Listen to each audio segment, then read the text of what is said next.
Silver Ridge, Montana Territory, December 23, 1878. Buy me, not my son. Clara Matheson's voice cut through the frozen air like a blade.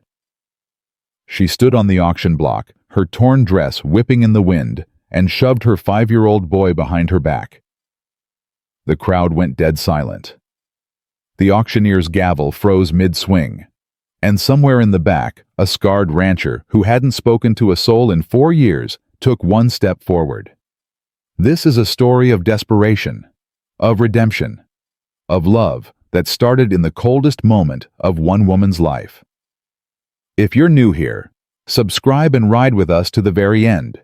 Drop a comment telling me which city you're watching from. I want to see how far Clara's journey travels. Now let's begin. 3 days earlier. The train groaned to a stop, metal screeching against metal.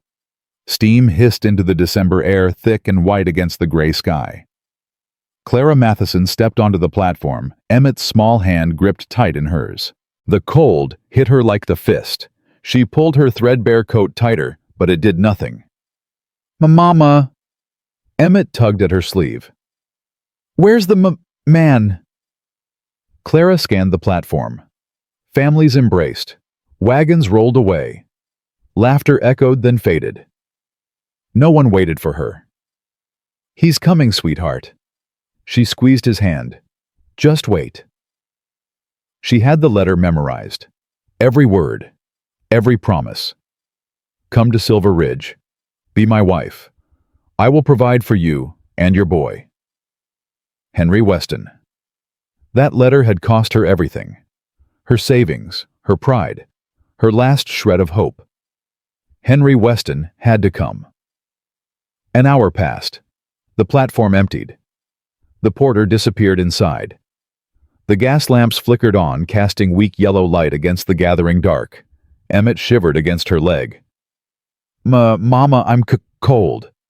"I know, baby." "And hungry." Clara's chest tightened. She had 11 cents in her pocket.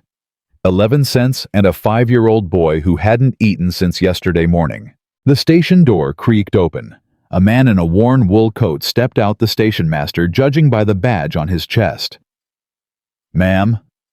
He tipped his hat. "Station's closing. You got somewhere to be." "I'm waiting for Henry Weston." Clara kept her voice steady. "He was supposed to meet me. I'm to be his bride." The man's face changed. Something flickered in his eyes. Pity, maybe. Or something worse. "Henry Weston," he repeated. "Yes, sir." He let out a long breath, looked down at his boots, looked back up. "Ma'am, I don't know how to tell you this." Clara's heart stopped. "Weston left town 3 weeks ago, middle of the night. Owed money to half the merchants here." He paused. "He ain't coming back." The words hit her like a physical blow. She stumbled back a step. "That ain't possible," she whispered. "He wrote to me. He promised." "I'm sorry, ma'am. Truly." Emmett pressed his face into her skirt. Mama, what's wrong?" Clara couldn't answer, couldn't breathe. 3 weeks. Henry Weston had been gone for 3 weeks, and he had let her travel halfway across the country anyway. Let her spend her last dollar. Let her believe. "Is there anyone else?" the station master asked. "Family, friends?" Clara shook her head. "Any money." 11 cents. She had 11 cents. The station master shifted his weight. "Well, there's the auction." Clara looked up sharply. "The what?" "Tomorrow. Christmas Eve. Town Square." He wouldn't meet her eyes. "Folks bid on workers. Housekeepers, ranch hands, that sort. It's legal, ma'am. You work off your contract, earn your keep." "You mean they auction people?" "They auction labor." His voice was weak. "It's honest work. Better than freezing." Emmett whimpered. His small body trembled against her. Clara looked down at her son, at his pale cheeks, at his cracked lips, at his fingers white from the cold. No money, no food, no shelter, no one coming. And it was 20 below. Where? She heard herself ask. Town Square, noon. Clara nodded once. Then she picked up. Emmett held him tight against her chest and walked into the snow. The boarding house stood 3 stories tall, weathered wood groaning in the wind. Clara knocked twice before the door swung open. A woman in her 50s stood there, gray hair pulled back tight, eyes hard as flint. "Full up," she said, already closing the door.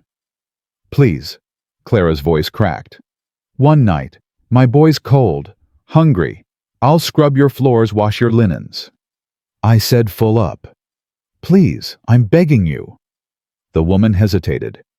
Her eyes dropped to Emmett, small, shivering, barely conscious in Clara's arms. Something flickered in her face. Then it hardened again. "Barn out back. Ain't heated, but there's hay." She paused. "Just tonight." "Thank you. God bless you, thank you." "Don't bless me yet." The woman's voice dropped. "And if you're thinking about that auction tomorrow, be careful who you end up with." Clara didn't ask what she meant. The barn was cold, but it was shelter. Clara found a corner where the hay was thickest, stripped off her coat, wrapped it around Emmett, and pulled him close. Wind howled through the gaps in the walls. Somewhere a horse stamped and snorted. "Mama." Emmett's voice was barely a whisper. "Yes, baby. Are we gonna be okay?" Clara pressed her lips to his forehead. Too warm. The beginnings of fever. "We're gonna be just fine," she said. "I promise." "You always say that." "Because it's always true." Silence, then softer. "I miss Papa." Clara's throat closed. "I know, sweetheart. I miss him too. He would have found us a house." "Yes, he would have. He would have made a fire."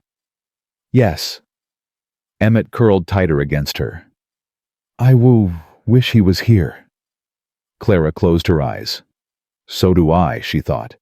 God help me, so do I. But wishing didn't keep a child warm. Wishing didn't fill an empty stomach. Wishing didn't stop a fever from climbing. Tomorrow, she would do what she had to do, whatever that meant. Morning came gray and bitter.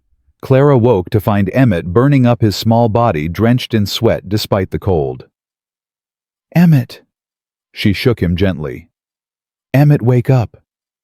His eyes fluttered open, glassy, unfocused. "Mama, I don't feel good." "I know, baby." Clara's voice shook. "But I need you to be brave today. Can you do that?" He nodded weakly. Clara smoothed the damp hair from his forehead. "That's my boy." She had no water, no food, no medicine. All she had was herself. And in a few hours, that would have to be enough. The town square was already packed when Clara arrived.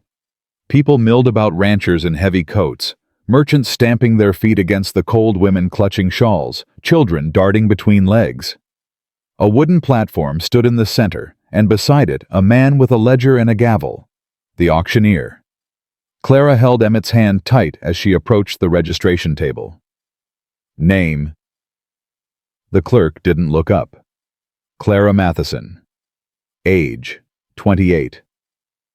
"Skills?" "School teacher. I can read, write, do arithmetic. Cook, clean, sew. Fine." He scribbled something down. "Third up. Wait over there." Clara led Emmett to the side of the platform. A small group huddled there, a teenage boy with hollow cheeks, an old man missing a hand, a pregnant woman about Clara's age. None of them looked at each other. "Mama!" Emmett tugged her hand. "What's happening?" "People are going to offer us work, sweetheart. Like a job." "Yes, like a job." "Will they give us food?" Clara's heart cracked. "Yes, baby, they'll give us food. A voice cut through the crowd, sharp, female, dripping with contempt. Well, well, another one. Clara turned. A woman stood a few feet away, tall, well-dressed fur collar on her coat, feathered hat perched perfectly despite the wind. 40 maybe. Handsome face, cold eyes. "I'm sorry," Clara said. The woman smiled. It didn't reach her eyes. Another mail-order bride left standing in the cold. Third one this month. She looked Clara up and down, slow and deliberate. "Though you look more desperate than most." Clara's jaw tightened. "I don't believe we've met." "Margaret Doyle." The woman didn't offer her hand. "I own the dry goods store, and half the buildings on Main Street." Her eyes dropped to Emmett. "Yours?" "Yes." "Pity." Margaret's lips curled. "Children complicate things. Makes you harder to sell." Clara stepped forward, putting herself between Margaret and her son. "My son ain't for sale." Margaret laughed a bright, brittle sound. "Oh, honey, everything's for sale in Silver Ridge. You'll learn that soon enough." She walked away, her heels clicking against the frozen ground. Clara watched her go, something cold settling in her stomach that had nothing to do with the weather. The auction began. The teenage boy went first. A farmer bid $20 for a year's contract. The boy was led away without a word. The old man went next. Silence. No bids. He was pulled off the platform, told to wait. Then Clara's name was called.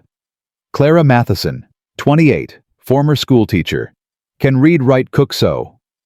Clara climbed the steps on legs that barely held her. The crowd pressed closer, eyes everywhere, judging, calculating, appraising. "She comes with a child," the auctioneer added. "Boy about 5, sickly." Murmurs rippled through the crowd. "The boy worked too," someone called out. Clara's blood went ice cold. "I suppose he could," the auctioneer said.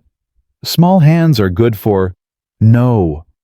Clara's voice cracked like a whip. The crowd went silent. She stepped forward, hands balled into fists. "My son is 5 years old. He's sick. He ain't eaten in 3 days." Her voice rose, shaking, but fierce. "He is not for sale." The auctioneer frowned.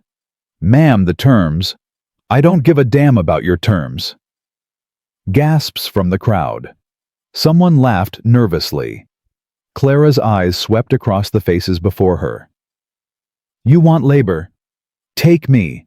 I'll work from dawn to midnight. I'll work till my hands bleed. But my son is not property. Not today. Not ever." Silence. Heavy. Uncomfortable. Margaret Doyle's voice cut through it. "Spirited little thing, ain't she?" A pause. "Too spirited. That one's trouble."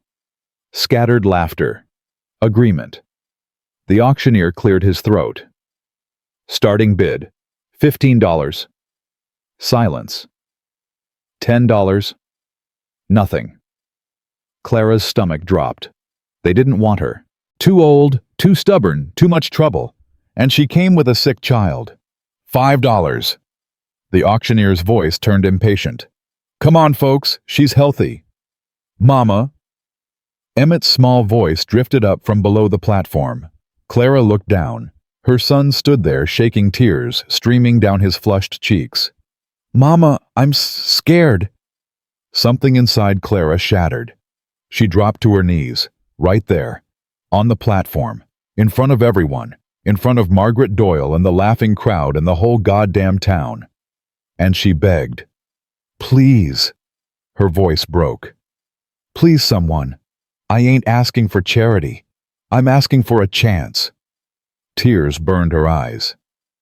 "My son is sick. He needs food, warmth, medicine. I'll work harder than any man you ever hired. I'll give you everything I got."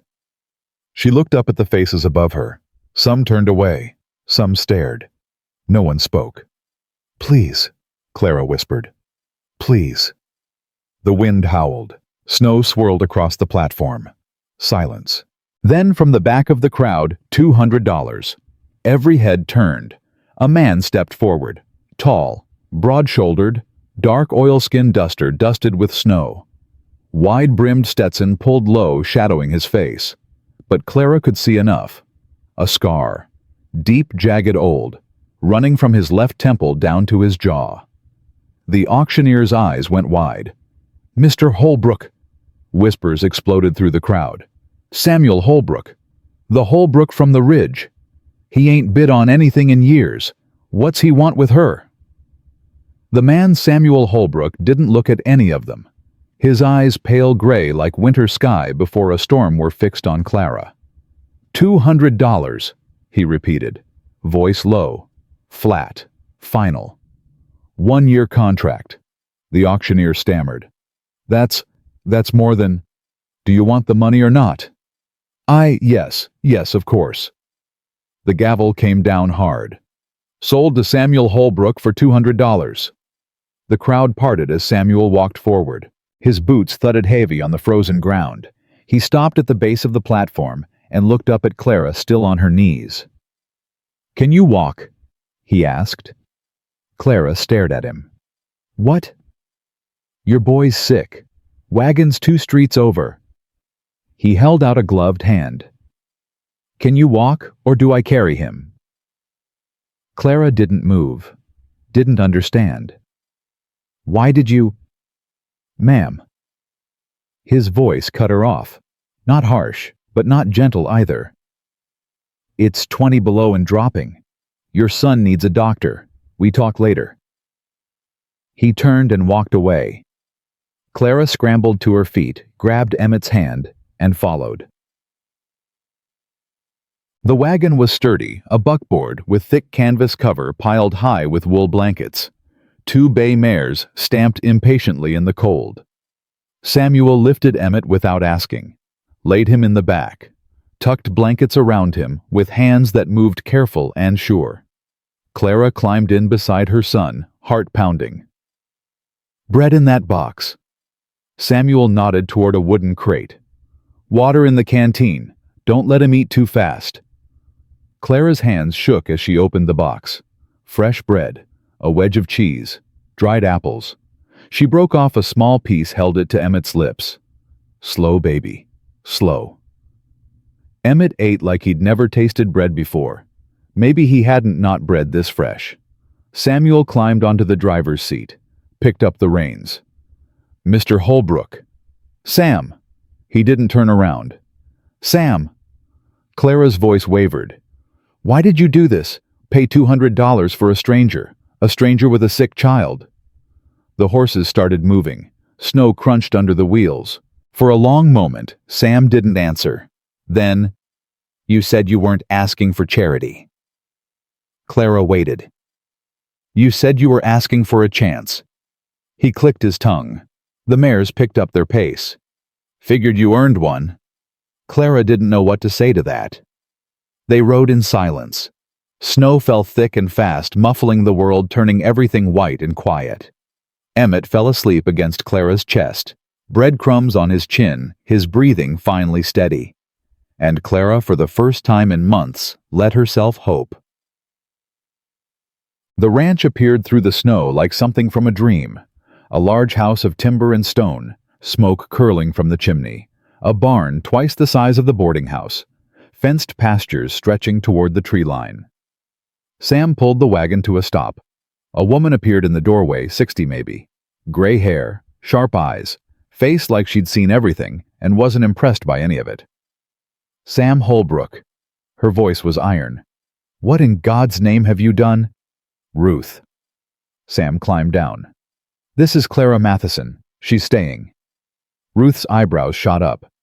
"Staying? Since when do you—" "The boy's got a fever. He needs looking after." Ruth's eyes dropped to Emmett, limp in Clara's arms. Something shifted in her face. "Bring him inside," she said. "I'll heat broth." The house was warm, fire blazing in the hearth, the smell of wood smoke and coffee and something cooking. Ruth led them to a small bedroom. "Put him here." Sam laid Emmett on the bed, gentle as before. Ruth was already pulling blankets from a chest, feeling the boy's forehead, checking his pulse. "You." She pointed at Clara. Sit. When's the last time you ate? Clara couldn't remember. Ruth muttered something. Sam, stew, coffee, now. Sam nodded and left. Ruth turned to Clara. So, you're the one from the auction? Yes, ma'am. And you told that whole town your son wasn't for sale? Yes, ma'am. Ruth studied her for a long moment. Then slowly a smile cracked her weathered face. Good. She tucked another blanket around Emmett. A woman ought to have fire in her. She straightened up. Now sit down before you fall down. You're making me tired just looking at you. Clara sat. Emmett stirred, murmured something, went still. Ruth felt his forehead again. Fever's high but not dangerous. Rest fluids warmth. He'll be fine in a few days.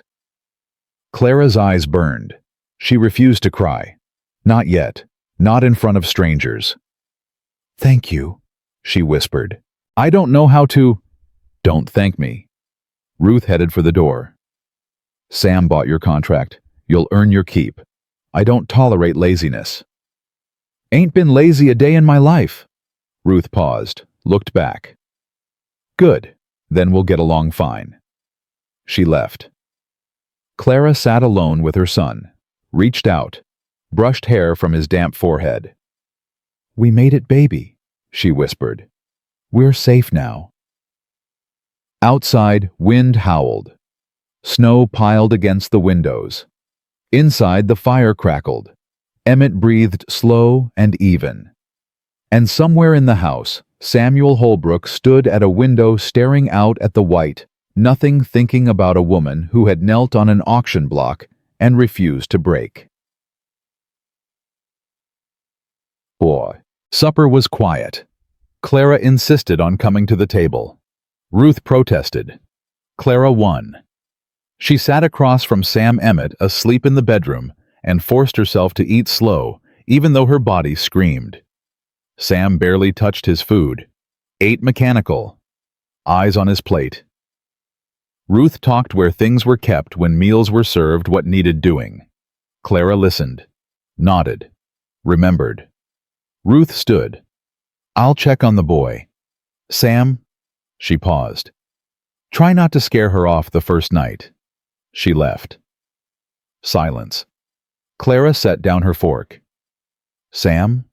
He looked up. Those gray eyes. Flat. Unreadable. I need to understand, Clara said. You paid $200 for a year of my labor. That's more than most hands make in 2. Why? He was quiet. The fire popped and hissed. Then, you remind me of someone. Who? His jaw tightened. Someone who deserved better than she got. Clara waited. He didn't continue. I ain't gonna be a burden, she said. I'll work. Whatever you need. Cooking, cleaning, mending, bookkeeping. I know. And Emmett, when he's better, he can help with small. Mrs. Matheson. Clara stopped. Sam leaned back. I didn't buy you to work yourself dead. Pause. I bought you because nobody else was going to. Clara felt something shift in her chest. I watched you up there, Sam said, voice low. Watched you kneel in front of that whole town. Beg for your boy's life, not yours, his. He shook his head slow. Lot of people would have given up. Let the boy go to whoever bid. You didn't. He's my son. Exactly. Sam stood, pushed his chair back.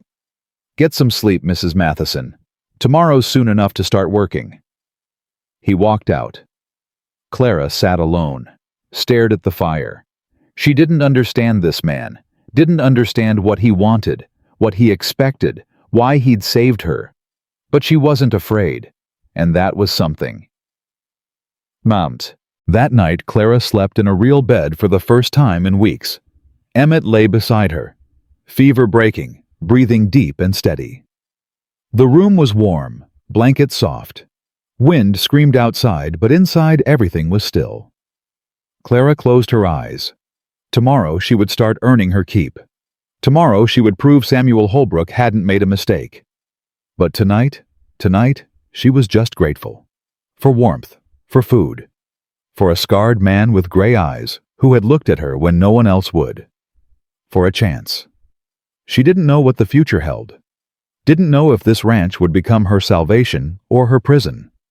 Didn't know if that silent rancher had a heart buried somewhere under all that ice. But she knew one thing. She was done running. She was done being afraid. And she was just getting started. Clara woke before dawn. For a moment, she didn't know where she was. The bed was too soft, the room too warm. Then she felt Emmett's small body curled against her side, heard his steady breathing, and remembered. The auction. The scarred rancher. $200. She sat up slowly, careful not to wake her son. His fever had broken sometime in the night. His cheeks had color again. His fingers wrapped around the edge of the blanket were pink instead of white. Clara pressed her lips to his forehead. Cool, thank God. She slipped out of bed, pulled on her dress, and opened the door. The hallway was dark and quiet. She could hear the fire crackling somewhere, smell coffee brewing. Someone was already awake. Clara followed the sounds to the kitchen. Ruth stood at the stove, stirring something in a cast-iron pot. She didn't turn around. You're up early. Clara straightened her shoulders. I told you I ain't lazy. Ruth snorted. Words are cheap, Mrs. Matheson. Then let me prove it. Clara stepped closer. Tell me what needs doing. Ruth finally turned. Her eyes swept over Clara, assessing, measuring. Eggs need collecting. Cows need milking. Bread needs baking. She paused. You know how to do any of that. I can learn. Learning takes time. Time costs money. Then I'll work faster. Ruth's lips twitched. Almost a smile. Egg baskets by the back door. Chicken coops past the barn. She turned back to the stove. Don't let the red hen peck you. She's mean as a rattlesnake. Clara grabbed the basket and headed out into the cold. The sun wasn't up yet. The sky was gray, the air sharp enough to hurt. Clara's breath came out in white clouds as she crossed the yard toward the coop. She found the chickens huddled together for warmth, clucking irritably at her intrusion. The red hen Ruth mentioned sat in the corner, beady eyes fixed on Clara, like she was planning murder. Clara reached for the first nest. The red hen lunged. Clara jerked her hand back just in time, heart pounding. Easy, girl. Easy. The hen clucked. Aggressive. Territorial. Clara took a breath, tried again. Slower this time. Gentler. The hen watched, but didn't attack. 1 egg. 2. 3.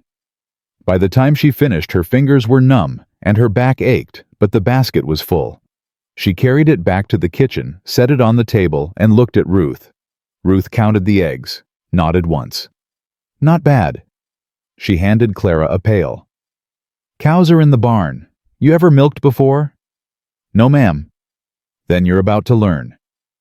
The barn was warmer than outside, but not by much.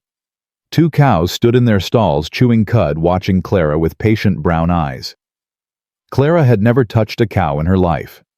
She set down the pail, pulled up a stool, and sat beside the first cow. Reached for the udder. The cow shifted. Clara froze. She won't hurt you. Clara spun around. Sam stood in the barn doorway, arms crossed, watching her. He wore the same clothes as yesterday. Dark shirt, worn trousers, no hat. The scar on his face looked deeper in the dim light. She just don't like strangers, he said. Talk to her. Let her know you're there. Clara turned back to the cow. Hello? I'm Clara. I'm going to milk you now. The cow blinked. Sam made a sound. It might have been a laugh, but it was gone before Clara could be sure. Like this. He walked over, crouched beside her, and took her hands in his.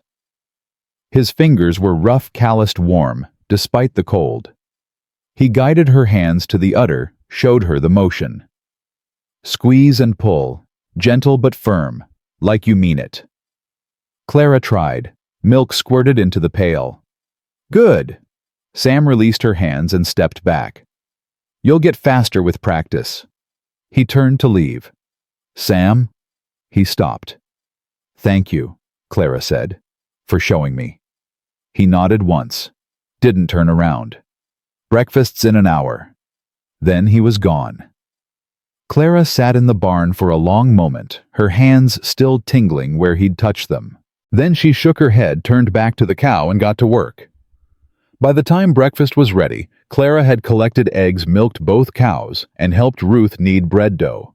Her arms ached, her back screamed, but she didn't complain. Emmett was awake when she checked on him sitting up in bed, eyes bright and curious. Mama! He reached for her. Where were you? Working, sweetheart. Clara sat on the edge of the bed and pulled him into her arms. How do you feel? Better. He squirmed. I'm hungry. Then let's get you some food. The kitchen table was set for 4. Sam sat at the head, Ruth at the side. Clara took the seat across from Ruth, Emmett beside her. The food was simple eggs, bacon, fresh bread, coffee. But to Clara, it tasted like heaven. Emmett ate everything on his plate, then looked around for more. Ruth chuckled. Boy's got an appetite. He ain't eaten proper in days, Clara said quietly. Well, he will now. Ruth pushed another piece of bread toward Emmett. Eat up, child. You need your strength. Emmett took the bread, then looked at Sam. For a long moment, he just stared. Sam stared back. You got a scar, Emmett said.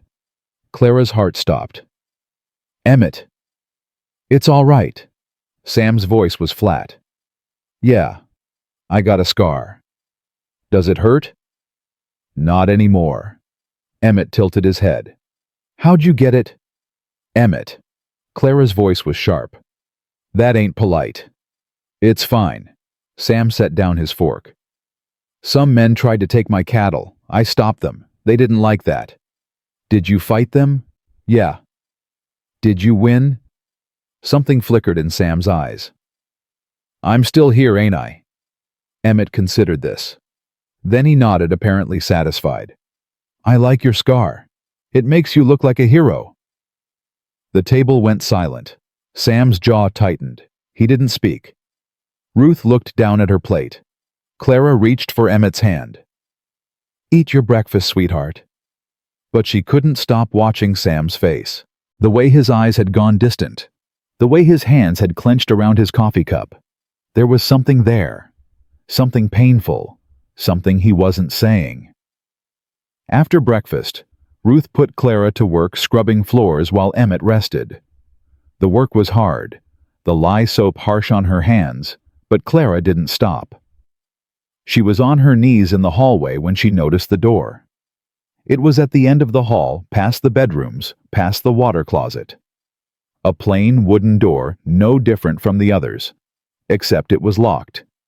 Clara knew it was locked because she'd tried to open it earlier looking for a broom. The handle hadn't budged. Now she stared at it, curiosity prickling at the back of her mind.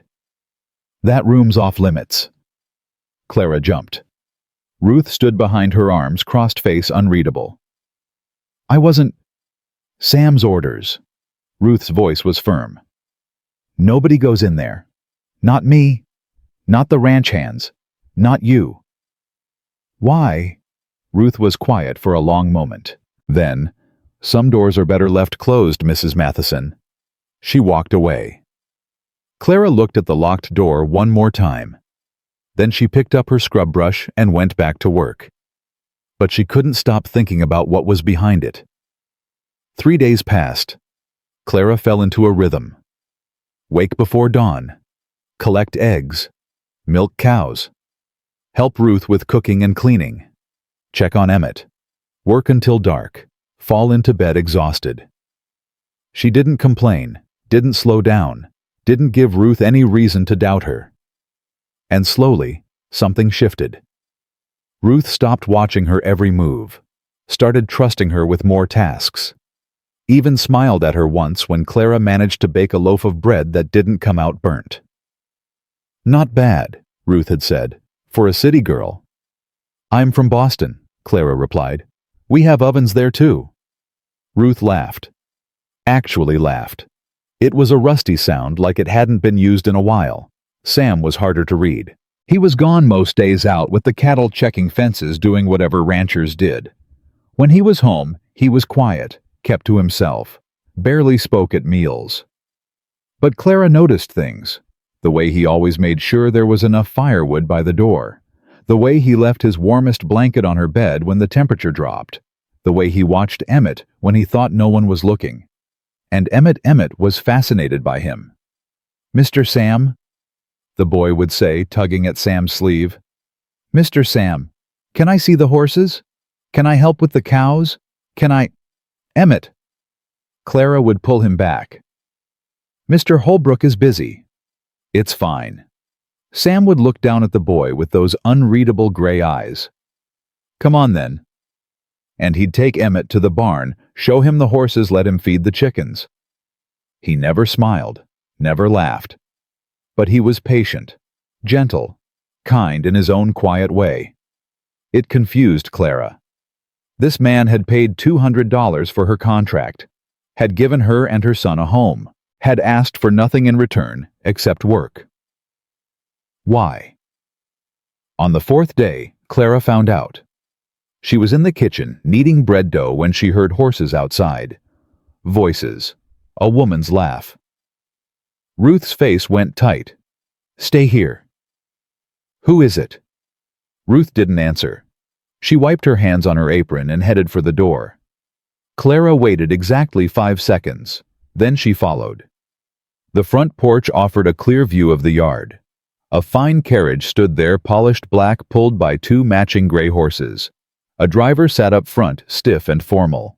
And stepping down from the carriage, wrapped in fur and feathers, was Margaret Doyle. Clara's stomach dropped. Sam stood at the bottom of the porch steps, arms crossed, face like stone. Margaret walked toward him, hips swaying, smile sharp as broken glass. "Samuel," her voice carried across the yard. "It's been too long." "Margaret." Sam's voice was flat. "What do you want?" "Can't a neighbor pay a friendly visit?" She stopped in front of him, close enough to touch. "I heard you've been busy, buying strays at the auction." Sam didn't move. "That ain't your concern." "Oh, but it is." Margaret's smile widened. "People are talking, Samuel. They're saying you've gone soft, bringing a mail-order reject and her sick child into your home." She laughed. What would Elizabeth think? Something flashed in Sam's eyes. Something dangerous. "Don't." "Don't what?" Margaret's voice turned sweet, poisonous. "Don't speak the truth. Don't remind you of what you lost." She leaned closer. "Elizabeth was my friend Samuel. She wouldn't want you wasting yourself on some desperate widow who—" "That's enough." Clara's voice cut through the air. She hadn't planned to speak, hadn't planned to move, but suddenly she was down the steps, standing between Sam and Margaret, her hands shaking with fury. Margaret's eyes went wide, then narrow. "Well, the stray has teeth." "My name is Clara Matheson." Clara's voice was steady, even though her heart was pounding. "And I ain't a stray. I ain't desperate. I'm a woman who's working to earn her keep, same as anyone else." "Is that what you tell yourself?" Margaret's lip curled. "Honey, you were on your knees begging at that auction. The whole town saw you. The whole town knows what you are." "And what's that?" "Charity." Margaret spat the word. "A burden. A mistake Samuel made because he can't let go of the past." She looked at Sam, something ugly in her eyes. "She'll never replace Elizabeth. She'll never be good enough. And when you realize that, I'll be waiting." She turned and walked back to her carriage without another word. Clara watched her go, fists clenched, breath coming fast. The carriage rolled away. Silence settled over the yard. Clara? She turned. Sam was looking at her, his expression unreadable. You shouldn't have done that. Done what? Defended myself. She's dangerous. She owns half this town. She can make your life hell. My life's already been hell. Clara's voice cracked. I've lost my husband, lost my home, been abandoned by a man who promised me a future. I've begged on my knees in front of strangers. She stepped closer, eyes burning.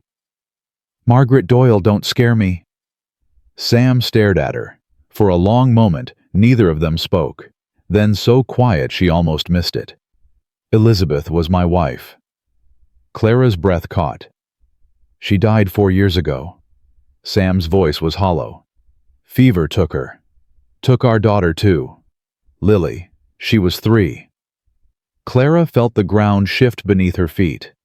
Sam. That room. The one that's locked. He looked away. It was Lily's.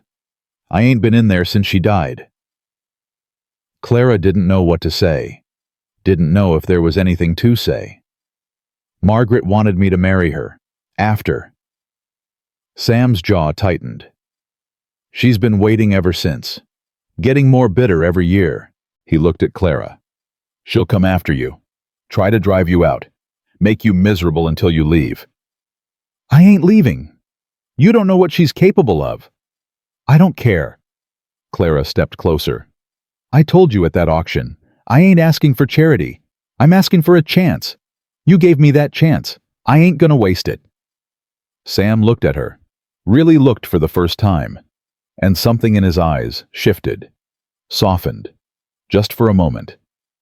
You're stubborn, he said. So I've been told. The corner of his mouth twitched. Not quite a smile, but close. Get inside, he said. It's cold. Clara nodded, turned to go. Clara. She stopped. Thank you. His voice was rough. For standing up. Nobody's done that in a long time. Clara looked back at him. At the scar. At the pain behind those gray eyes. Somebody should, she said. Then she went inside. That night, Clara couldn't sleep. She lay in bed staring at the ceiling, thinking about Elizabeth, about Lily, about a man who had lost everything and locked his daughter's room because he couldn't bear to look at it, about a locked door at the end of a dark hallway, about a woman named Margaret who wanted what she couldn't have and hated anyone who got in her way. Emmett stirred beside her. Mama? Go back to sleep, baby. I heard yelling today. His voice was small. Was that lady mean to you? Clara pulled him closer. Some people are just unhappy, sweetheart. And they want everyone else to be unhappy too. That's stupid. Clara almost laughed. Yeah, it is. Mr. Sam looked sad. Emmett was quiet for a moment. Does he have a little girl like me? Clara's throat tightened. He did. Once. But she went to heaven. Like Papa. Yeah, baby. Like Papa. Emmett was quiet for a long time. Then, maybe he's lonely. Clara didn't answer. Maybe he was. Maybe they all were. The next morning, Clara was in the kitchen before dawn as usual.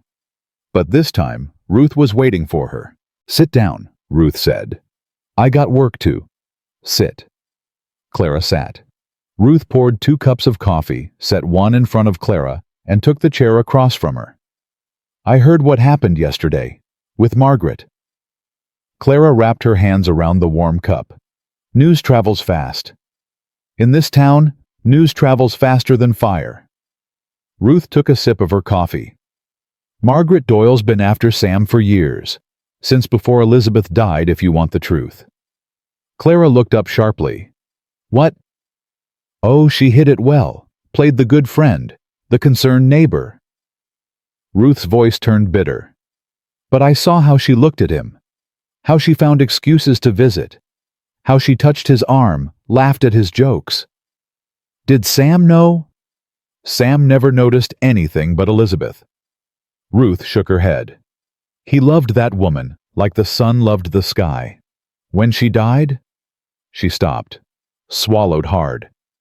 When she died, he stopped being Sam. Stopped talking. Stopped caring. Stopped living. Clara thought about the locked door, the empty eyes, the careful distance he kept from everyone. Until you, Ruth said quietly. Clara blinked. What? I've known Sam Holbrook for 20 years. Worked for him since he was 22 years old. I watched him fall in love. Watched him lose everything. Watched him turn into a ghost. Ruth leaned forward. And in 4 days, I've seen him smile more than he has in 4 years. Clara shook her head. I haven't done anything. You stood up to Margaret Doyle in his own front yard. You told her you weren't afraid. Ruth's eyes were sharp. You have no idea how much that meant to him. Clara didn't know what to say. I ain't saying he's in love with you, Ruth continued. I ain't saying you should expect anything, but something's changing in that man, and you're part of it. She stood. Just be careful. With him. With yourself. Hearts are fragile things, Mrs. Matheson, especially ones that have already been broken. She walked out of the kitchen. Clara sat alone, coffee growing cold in her hands, and wondered what she'd gotten herself into. A week passed. Clara worked. Emmett grew stronger.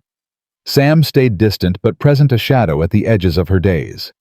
And every night Clara lay awake, thinking about locked doors and broken hearts, and a woman with cold eyes who wanted her gone. On Sunday, Ruth announced they were going to town. Church service, she said. Sam don't go, but the boy should, and you need to show your face.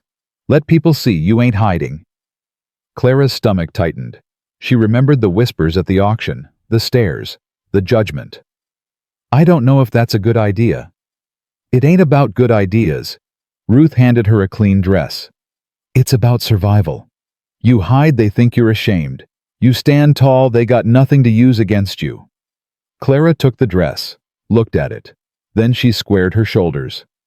All right, let's go. The church was small, white-painted, perched on a hill at the edge of town. The pews were already filling when Clara arrived, Emmett's hand in hers, Ruth walking beside her. Heads turned. Whispers started. Clara kept her chin high and walked to an empty pew. She could feel the eyes on her, could hear the murmurs. The one from the auction. Samuel Holbrook's charity case. Heard she was a mail-order bride. Abandoned with a sick child. Clara's jaw tightened. She stared straight ahead. The service began. The pastor spoke about forgiveness, about grace, about welcoming strangers. Clara tried to focus on his words, tried to ignore the whispers that continued even as he talked. After the service, she stood to leave. A woman blocked her path. You're the one living at the Holbrook Ranch. Clara looked at her. Middle-aged, plain dress, hard eyes. Yes, ma'am. I heard Margaret Doyle talking about you. The woman's voice was loud enough for everyone nearby to hear. She says you threw yourself at Samuel, says you're just after his money. Clara felt heat rise in her cheeks. That ain't true. Then why'd he pay $200 for you? The woman stepped closer. What did you do to convince him? What did you promise? Mama? Emmett's voice was scared. Mama, why is she yelling? Clara pulled Emmett behind her. I didn't promise anything. I didn't do anything except stand on that platform and ask for a chance to work. That ain't what Margaret says. Then Margaret's a liar. The church went dead silent. The woman's face twisted. How dare you? I dare because it's true. Clara's voice rose. I don't know what Margaret Doyle told you. I don't know what stories are going around this town. But here's the truth. I came here to marry a man who abandoned me. I was left at that station with nothing but my son and 11 cents. Samuel Holbrook gave me a job, a place to stay, a chance to earn my keep. She looked around at the faces staring at her. If that makes me a charity case, fine. If that makes me desperate, fine. But I ain't a schemer. I ain't a liar. and I ain't gonna stand here and let anyone say otherwise." Silence. The woman opened her mouth, closed it. Behind her, someone started clapping. Clara turned. An old man in the back pew, white-haired, weathered face, was clapping slowly, deliberately. "Well said," he called out. "About time someone stood up to Margaret Doyle's poison." Murmurs. Some angry, some approving. Clara grabbed Emmett's hand and walked out of the church with her head held high. She made it to the wagon before her legs gave out. Ruth caught her arm. "Easy. Easy now." "I shouldn't have said that." Clara's voice shook. "I made it worse." "No." Ruth helped her onto the wagon seat. "You made it real. People respect that even if they don't show it. Margaret will hear about this. Margaret hears about everything." Ruth climbed up beside her. "But you just showed this whole town that you ain't afraid of her. That's worth more than you know." They rode back to the ranch in silence. When they arrived, Sam was waiting on the porch. He looked at Clara, at her pale face, at Emmett's wide eyes. "What happened?" Clara opened her mouth, closed it. Ruth answered. "She told off Eleanor Hutchins in front of the whole church, called Margaret Doyle a liar." Sam's eyebrows rose. "It was stupid," Clara said. "I shouldn't have." "Clara." She stopped. Sam walked down the steps, stopped in front of her. "You called Margaret a liar in front of the whole town?" "Yes." "To her best friend's face?" "Yes." Sam looked at her for a long moment. Then slowly the corner of his mouth curved up. A smile, an actual smile. "Good," he said. Then he turned and walked back inside. Clara stared after him, heart pounding, something warm blooming in her chest. Ruth chuckled. "Well, well, I ain't seen that smile in 4 years." Clara didn't answer, but she smiled too. That night, Clara tucked Emmett into bed and sat beside him, brushing hair from his forehead. "Mama." "Yes, baby. I like it here." He yawned. "I like Ruth, and I like Mr. Sam." "I know you do. He's sad sometimes." Emmett's eyes were heavy. "But I think we make him less sad." Clara's throat tightened. "What makes you say that?" "Because he smiled today." Emmett curled into his pillow. "He never smiles. But today he did. Because of you." Clara didn't know what to say. "I think Papa would like him," Emmett murmured, already half asleep. "I think Papa would be happy we found him." Clara sat in the dark for a long time after Emmett fell asleep, thinking about smiles and locked doors and a scarred man who had lost everything, thinking about second chances and unexpected grace, thinking that maybe, just maybe, they had found something worth keeping. And she was terrified of losing it. 2 weeks passed and Clara started to believe they might actually be safe. She was wrong. It started with small things. The general store running out of flour just as Clara walked in. The blacksmith refusing to fix the wagon wheel, claiming he was too busy. The women at the well falling silent when she approached, then whispering the moment she turned away. Clara noticed. She didn't say anything. Then came the letter. Ruth found it nailed to the fence post at the end of the drive. She brought it to Clara with a face like thunder. "Don't read it," Ruth said. "Just burn it." Clara took the letter, unfolded it. 3 words written in elegant script. "Go home, whore." Clara's hands didn't shake. She'd been called worse, but something cold settled in her stomach. "Margaret?" she asked. "Who else?" Ruth grabbed the letter and threw it in the fire. "She's turning the whole town against you, against Sam." "What can she do?" "The contract's legal." Ruth was quiet for a moment. Then, "Margaret's brother-in-law is Judge Patterson. He handles all the contracts in Silver Ridge." Clara felt the blood drain from her face. "She can void it. She can try." Ruth's voice was grim. "And if she finds any reason at all, she will." That night, Clara couldn't eat. She sat at the dinner table pushing food around her plate while Emmett chattered about the barn cats and Sam ate in his usual silence. "You ain't hungry?" Sam asked without looking up. "Not tonight." He set down his fork. "Ruth told me about the letter." Clara's jaw tightened. "It's nothing." "It ain't nothing." Sam's voice was flat, but there was an edge underneath. "Margaret's playing games. She wants you scared, wants you to run." "I ain't running." "Good." Sam pushed back from the table. "Because if you run, she wins. And I ain't in the business of letting Margaret Doyle win anything." He walked out. Clara stared after him, her heart beating faster than it should. Emmett tugged at her sleeve. "Mama, why does that lady hate us?" Clara pulled him close. "Some people just got hate in their hearts, baby. Ain't nothing to do with us." "That's stupid." "Yeah." Clara kissed his forehead. "It is." The next morning, Clara was hanging laundry when she heard hoofbeats. She turned. A rider was coming up the drive fast. Not Margaret's carriage. A single horse lathered with sweat. The rider pulled up in front of the house. Young man, barely 20, face pale with panic. "Is Mr. Holbrook here?" he gasped out. Sam appeared on the porch. "What is it?"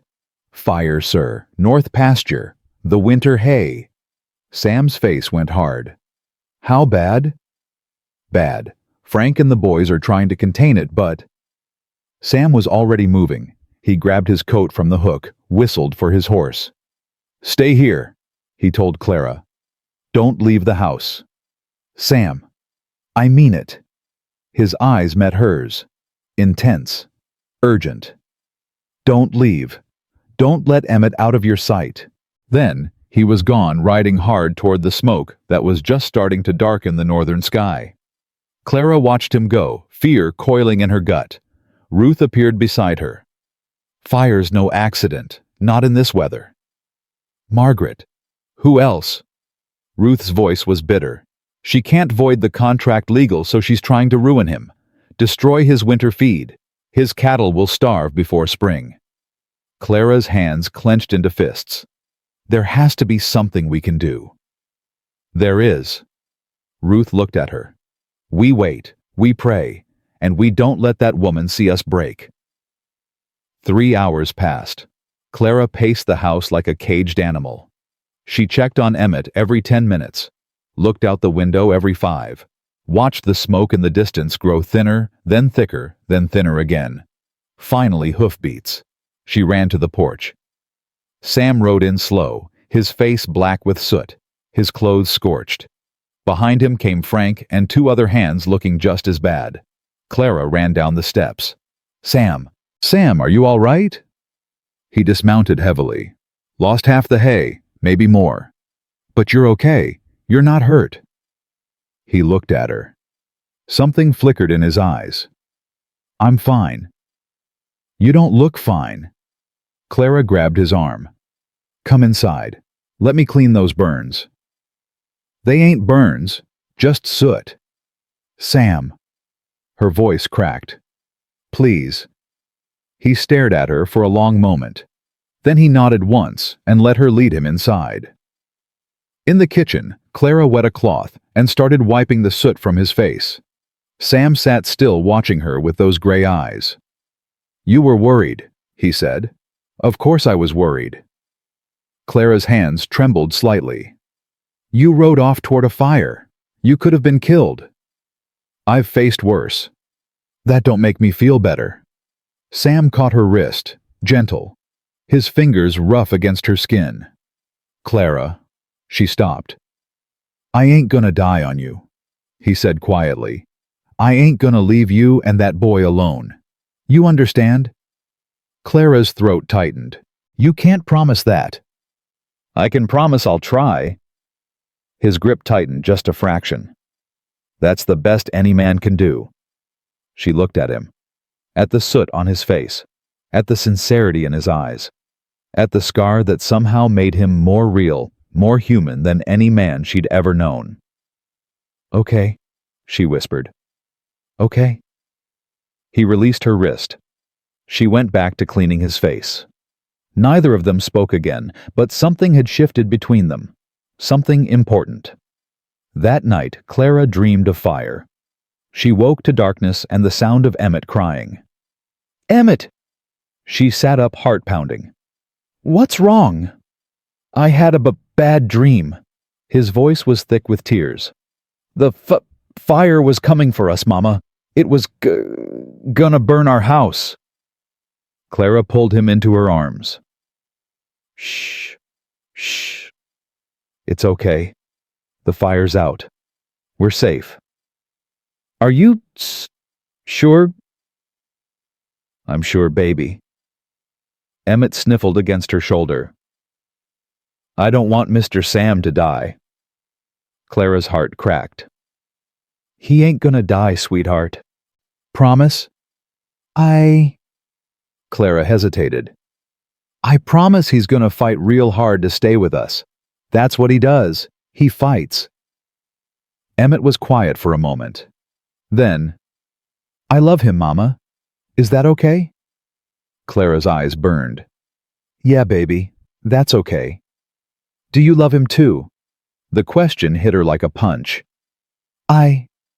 Clara's voice faltered. I don't know, sweetheart. It's complicated. Papa always said love ain't complicated. Emmett's voice was sleepy now.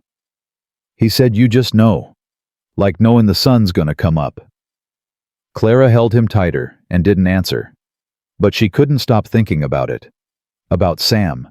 About the way he'd caught her wrist. About the way he'd promised not to leave. About the way her heart had believed him. The next morning, everything changed. Clara was in the kitchen helping Ruth with breakfast when she heard it. A wagon rattling up the drive. Voices. Too many voices. She went to the window. Her blood turned to ice. Margaret Doyle's carriage was leading a procession. Behind her came two other wagons filled with people Clara recognized from church, and riding alongside them on a fine black horse was a man in a suit. Ruth came up behind her. That's Judge Patterson. What do they want? Nothing good. Sam came down the stairs, already dressed, face hard. Stay inside. Sam. Inside, Clara. Both of you. He walked out onto the porch. Clara didn't stay inside. She moved to the window, pushing it open just enough to hear. Margaret stepped down from her carriage, Judge Patterson following close behind. She was dressed in her finest black silk pearl buttons, a hat that probably cost more than Clara had earned in her entire life. Samuel. Margaret's voice was honey over poison. We need to talk. Then talk. The town has concerns. Margaret gestured at the people behind her. About your situation. My situation ain't the town's business. It is when it affects property values, community standards. Margaret smiled. Moral decency. Sam's jaw tightened. Say what you came to say, Margaret. Judge Patterson stepped forward. He was a small man, balding with watery eyes and a weak chin. But when he spoke, his voice carried the weight of law. Mr. Holbrook, I've received several complaints regarding the auction contract you entered into on December 23rd, specifically regarding the woman Clara Matheson. What kind of complaints? Fraud, misrepresentation. The judge pulled a paper from his coat. It has been alleged that Mrs. Matheson entered into the contract under false pretenses, that she was previously engaged to another man, that she abandoned that engagement to pursue a more lucrative arrangement. Clara's stomach dropped. That's a lie, Sam said flatly. Is it? Margaret's voice was sweet. Because Henry Weston told a very different story before he left town. He said she was the one who backed out. Said she heard about your ranch, your money, and decided to aim higher. Henry Weston was a con man and a coward. Everyone knows that. Do they? Margaret turned to the crowd. Does anyone here trust the word of a desperate widow over a man who lived in this town for 3 years? Murmurs. Shifting feet. Nobody spoke up. Clara couldn't breathe. If the contract was entered into fraudulently, Judge Patterson continued, it can be voided. Mrs. Matheson would be required to leave the ranch immediately. Any debts incurred would become her personal responsibility. $200, Margaret said, smiling. That's a lot of money for a woman with nothing. Of course, there are ways to work off that kind of debt, if she's willing. Clara's hands shook with rage. Sam stepped forward. His voice was quiet, but it carried like thunder. You listen to me, Margaret. All of you. He looked at the crowd, one face at a time. I bought that contract because I chose to, not because Clara tricked me, not because I was fooled. I saw a woman on her knees begging for her son's life and I decided to help. That's all. That's the whole story. Then you're a fool, Margaret spat, just like you were with Elizabeth. The air went still. Sam's face drained of color. Don't. His voice was barely a whisper. Don't you dare say her name. Why not? She was my friend. She would be ashamed of what you've become, throwing away everything she built for some... Elizabeth would have been the first one at that auction. Sam's voice rose. She would have been the one bidding, because she had a heart, Margaret, something you ain't never had. Margaret recoiled like she'd been slapped. You don't know that, she hissed. I knew her better than anyone, better than you ever did. Sam stepped closer. And I know this. She would have hated what you're doing, hated the person you've become. You think you loved her? You don't know what love is. The crowd was silent, frozen. Margaret's face twisted with fury. She turned to the judge. Void the contract. Now. Judge Patterson shifted uncomfortably. Margaret without proof of fraud. I don't need proof. I need you to do what I'm telling you. The law doesn't work that way. The law works however I say it works in this town. No. The judge's voice hardened. It doesn't. Not when I'm the one enforcing it. He looked at Sam. Mr. Holbrook, unless evidence of fraud is presented to my office within 30 days, this contract stands. Margaret's face went purple with rage. This isn't over, she snarled at Sam. I will destroy you. I will destroy her. I will burn everything you have to the ground. You already tried that, Sam said. Didn't work. Margaret turned and stormed back to her carriage. The judge followed, looking relieved to escape. The crowd dispersed slowly, some casting sympathetic glances toward Sam, others avoiding his eyes entirely. When they were gone, Sam stood on the porch for a long moment, not moving. Clara stepped outside. Sam. He didn't turn around. Sam, I'm sorry. I'm so sorry. If I had known this would happen, I never would have... Stop. His voice was rough. Don't apologize for her. Don't apologize for any of this. But she's right, isn't she? I brought this on you. All this trouble? Sam turned. His eyes were wet. Clara had never seen him cry before. Didn't even know he could. You brought something back to this house that's been gone for 4 years, he said. Light, laughter, a reason to get up in the morning. His voice cracked.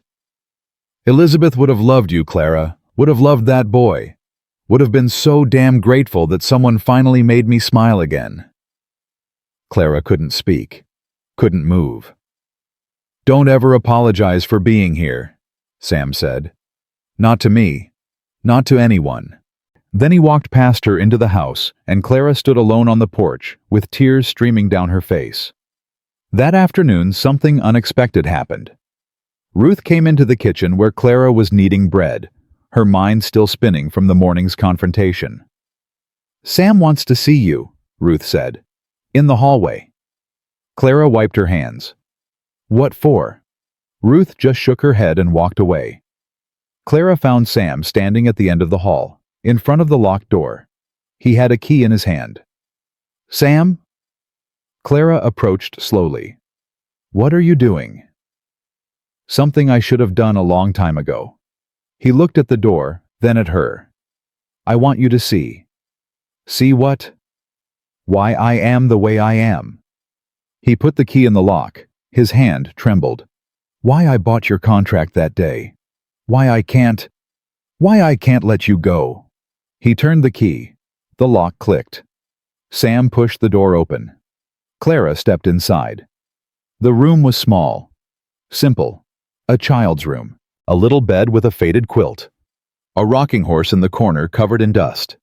Dolls on a shelf. Drawings pinned to the wall. Horses, flowers, stick figures holding hands, and photographs, everywhere. A beautiful woman with dark hair and kind eyes. A little girl with Sam's gray gaze and a smile like sunshine. The three of them together laughing, alive, happy. Clara's hand flew to her mouth. "That's Elizabeth," Sam said quietly. He pointed to the woman. "And that's Lily." Clara looked at the little girl. 3 years old, maybe. The same age Emmett had been when his father died. She loved this room.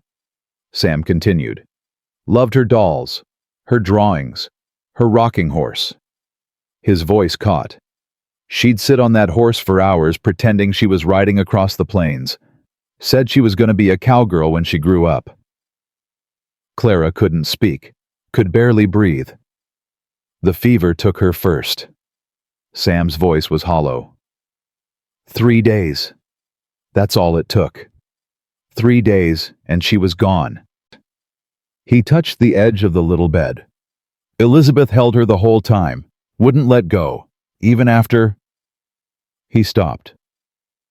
Clara reached for his hand. He let her take it. Elizabeth died a week later. Same fever. Doc said it was her heart. Said it just... gave out. Sam shook his head. I think it broke.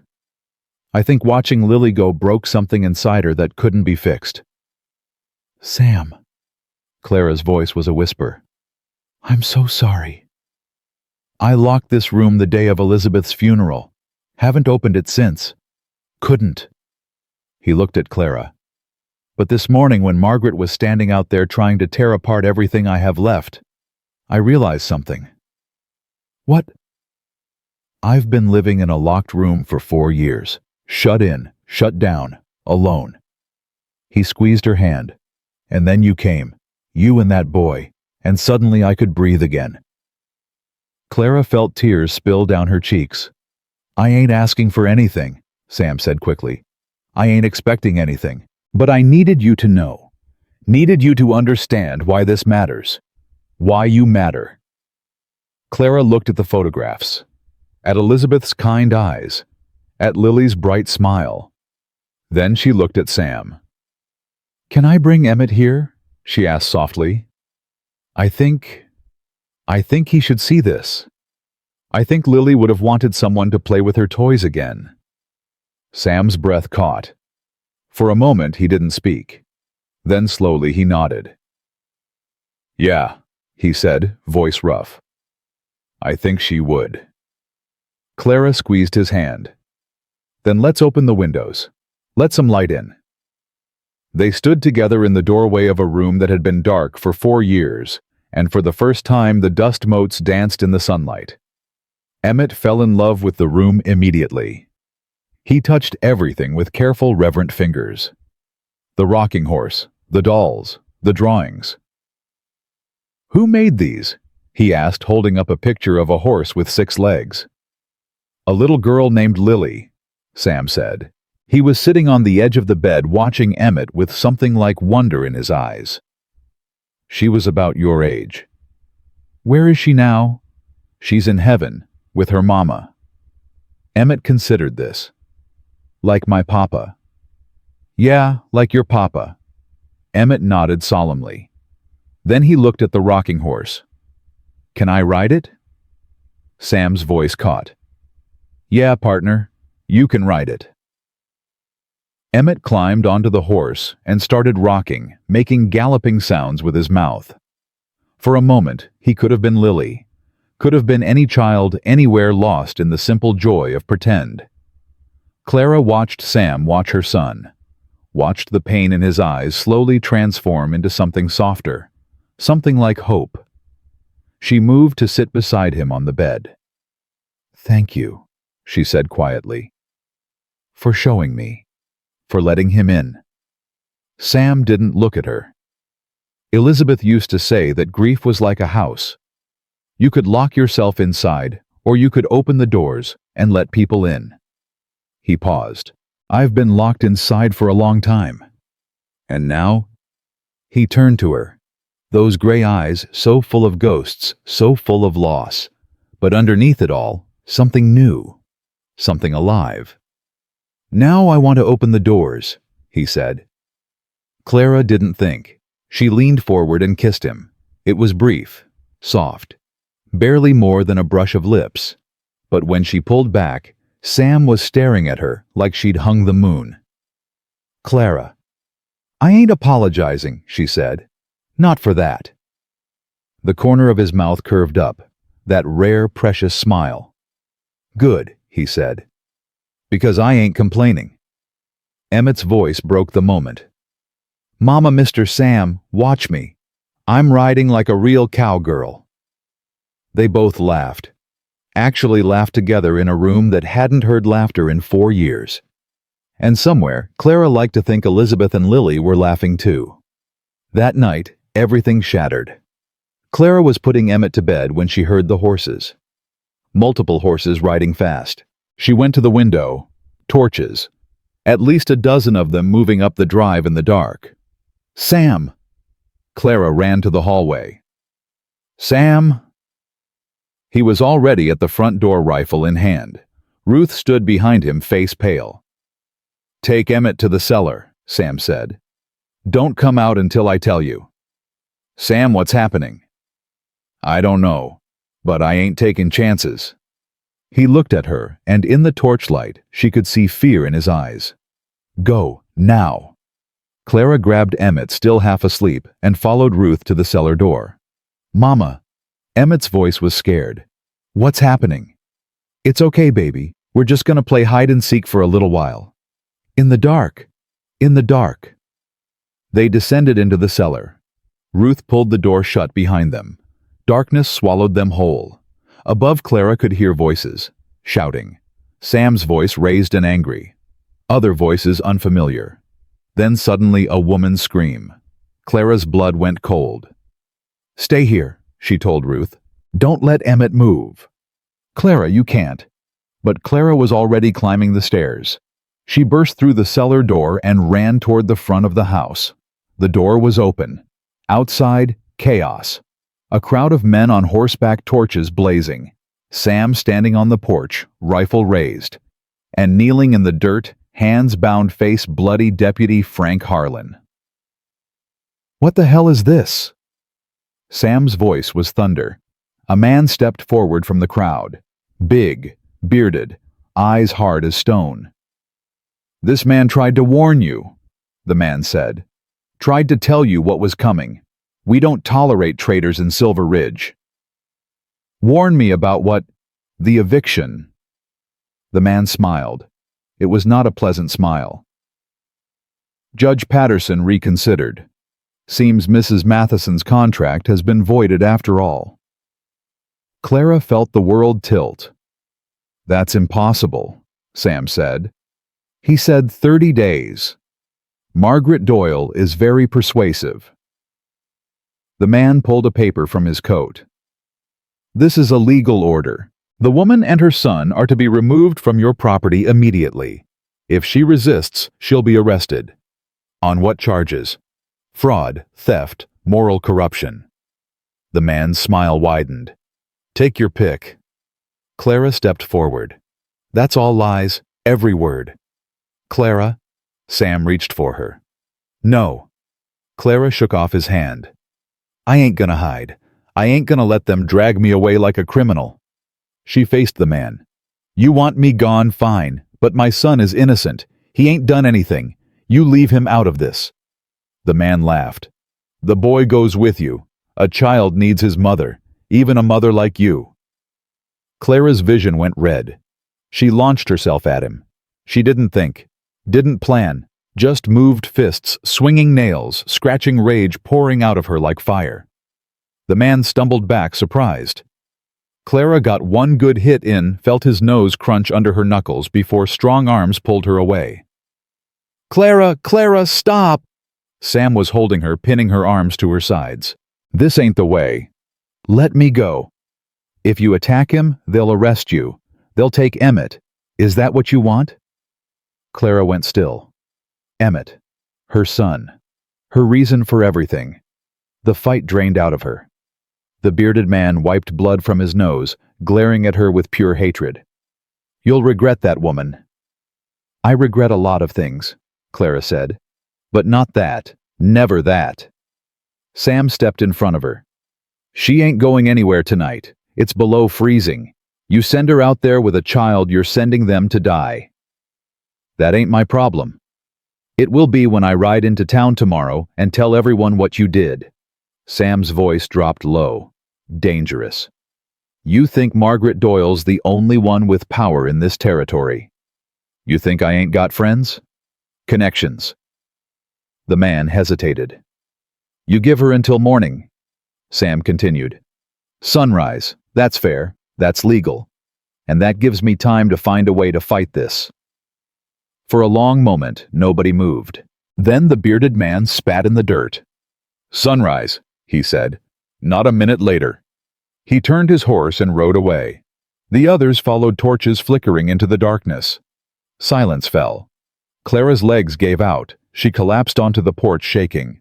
Sam crouched beside her. "Clara, Clara, look at me." She looked up. Her eyes were dry, but something inside her had cracked wide open. "I'll fix this," Sam said. "I swear to God I'll fix this." "How?" He didn't answer, because he didn't know. And for the first time since she'd arrived at this ranch, Clara let herself cry. Clara didn't sleep that night. She sat by the window, watching the darkness, waiting for the sun to rise and take everything away. Emmett slept fitfully beside her, murmuring in his dreams, reaching for her even in sleep. Footsteps in the hall. Sam appeared in the doorway. He hadn't slept either. She could tell by the shadows under his eyes, the tension in his jaw. "Get dressed," he said. "We're leaving." Clara's heart stopped. "Sam, not like that." He stepped closer. "I ain't giving you up, but we can't fight this from here. We need to go to Helena, the territorial capital. There's a judge there who ain't in Margaret's pocket." Hope flickered in Clara's chest. Small, fragile. "You think it'll work?" "I don't know, but it's the only chance we got."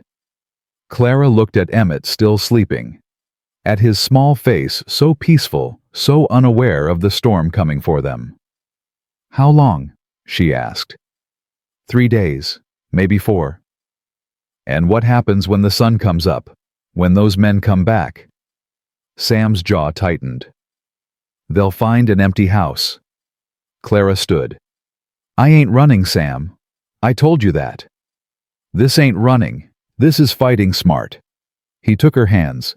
His grip was firm, warm, steady. "I ain't gonna let them take you, Clara. Not today, not ever. But I need you to trust me."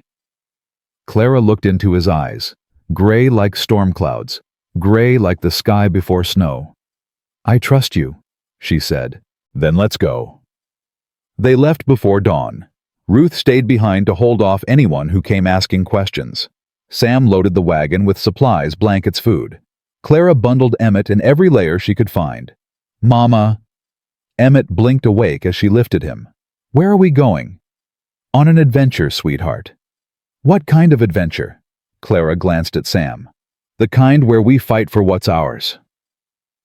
They rode through the darkness, the horse's breath steaming in the cold. No one spoke. The only sounds were hooves on frozen ground and the creak of wagon wheels. By the time the sun crested the mountains, they were miles from Silver Ridge. Clara looked back once. Just once.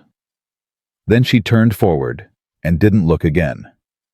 The first day was brutal. The cold cut through every layer of clothing. Emmett shivered against Clara's chest, his teeth chattering despite the blankets. Sam pushed the horses as hard as he dared, stopping only to let them rest. "How much further?" Clara asked as night began to fall. "Another 2 days, maybe less if the weather holds." Clara looked at the sky. Dark clouds were gathering to the west. "And if it doesn't?" Sam didn't answer. They found shelter in an abandoned cabin as the first snowflakes began to fall. It wasn't much: 4 walls, a leaking roof, a fireplace that hadn't been used in years, but it was better than freezing. Sam got a fire going while Clara tried to warm Emmett. The boy was pale, his breathing shallow. "His fever's coming back," Clara said, voice tight with fear. Sam knelt beside them, touched Emmett's forehead. His face went grim. "We got medicine in the supplies. Ruth packed it. Will it be enough?" "It'll have to be." Clara held her son closer, rocking him gently, whispering words that meant nothing and everything at once. Emmett whimpered but didn't wake. Sam watched them for a long moment. Then he stood and went to the door. "I'll get more firewood." "Sam," Clara's voice stopped him. "Thank you. For everything. For all of this." He turned. In the firelight, his scar looked deeper, his eyes softer. "You'd do the same for me," he said.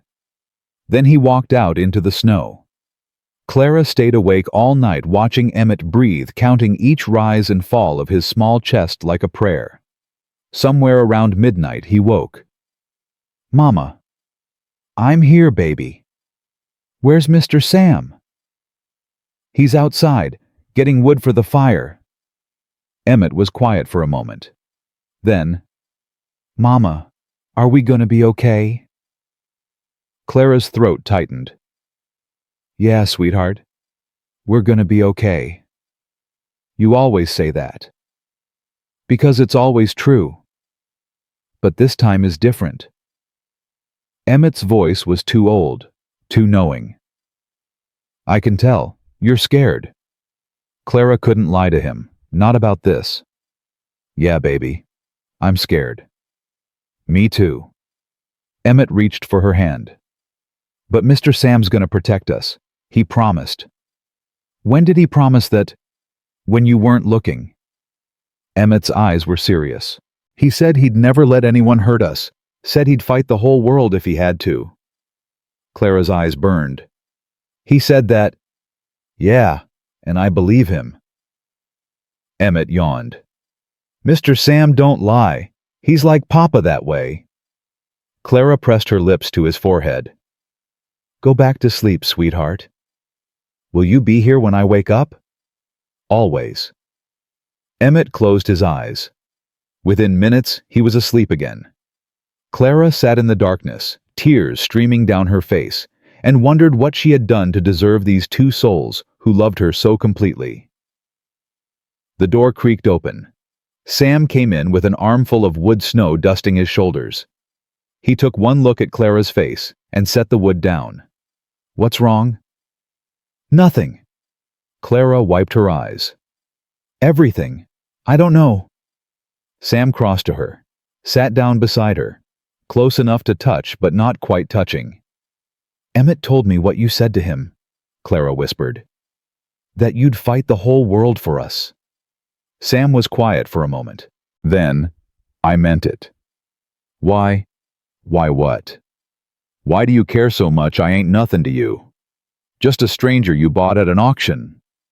Sam turned to look at her. Those gray eyes so full of storms, so full of secrets. "You ain't been a stranger for a long time, Clara." "Then what am I?" He didn't answer right away. Just looked at her, searching her face like he was memorizing every line, every shadow. "You're the reason I get up in the morning," he said finally. "You're the reason I want to keep living. You're the reason I opened that door." He paused. "Lily's door." Clara's breath caught. "I've been dead for 4 years, Clara. Walking around, breathing, eating, but dead inside. Then you showed up on that auction block, fire in your eyes, refusing to break, and something in me woke up." His voice cracked. "You woke me up." Clara didn't think. She reached for him, pulled him close, pressed her forehead to his. "I ain't gonna break," she whispered. "Not now. Not ever. You hear me?" "I hear you." "Good." She pulled back just enough to look at him. "Because I need you to know something." "What?" "I love you, Sam Holbrook. I don't know when it happened. I don't know how. But I love you." Sam went still. For a horrible moment, Clara thought she'd made a mistake. Thought she'd ruined everything. Then he kissed her. It wasn't soft this time. It wasn't gentle. It was desperate and fierce and hungry, 4 years of loneliness pouring out in a single moment. When they finally pulled apart, both of them were breathing hard. "I love you too," Sam said. Been wanting to say it for weeks, just couldn't find the words. Clara laughed. Actually laughed, even though tears were still streaming down her face. "Well, you found them now." "Yeah." He touched her cheek. "I reckon I did." They sat together in the darkness, holding each other, while the fire crackled and the snow fell, and Emmett slept peacefully between them. And for the first time in a long time, Clara wasn't afraid. The second day brought worse weather. The snow came down so thick they could barely see the horses in front of them. Sam pushed forward anyway, jaw-set eyes fixed on the path ahead. "We should stop," Clara called over the wind. "Wait it out." "Can't." Sam's voice was tight. "If we stop, we lose too much time. Margaret's men could be right behind us." "And if we freeze to death?" Sam didn't answer. They pushed on. By midday, Emmett was too weak to sit up. Clara held him against her chest, wrapped in every blanket they had, singing softly to keep him calm. "Mama." His voice was barely a whisper. "I'm so tired." "I know, baby. Just hold on a little longer." "I can't feel my feet." Clara's heart stopped. She looked at Sam, panic in her eyes. He pulled the wagon to a stop, jumped down, ran to the back. "Let me see." Clara unwrapped Emmett's feet. They were white. Too white. The beginning of frostbite. "Damn it!" Sam pulled off his own gloves, started rubbing Emmett's feet between his hands. "Come on, come on." "Is he gonna be okay?" Clara's voice shook. "Sam, is he gonna be okay?" "I don't know." Sam didn't look at her. "I need to warm him up. There's a town half a mile ahead. I saw smoke." "Then let's go." Sam climbed back onto the wagon and drove like the devil himself was chasing them. The town was small, a handful of buildings, a general store, a saloon, and thank God, a doctor's office.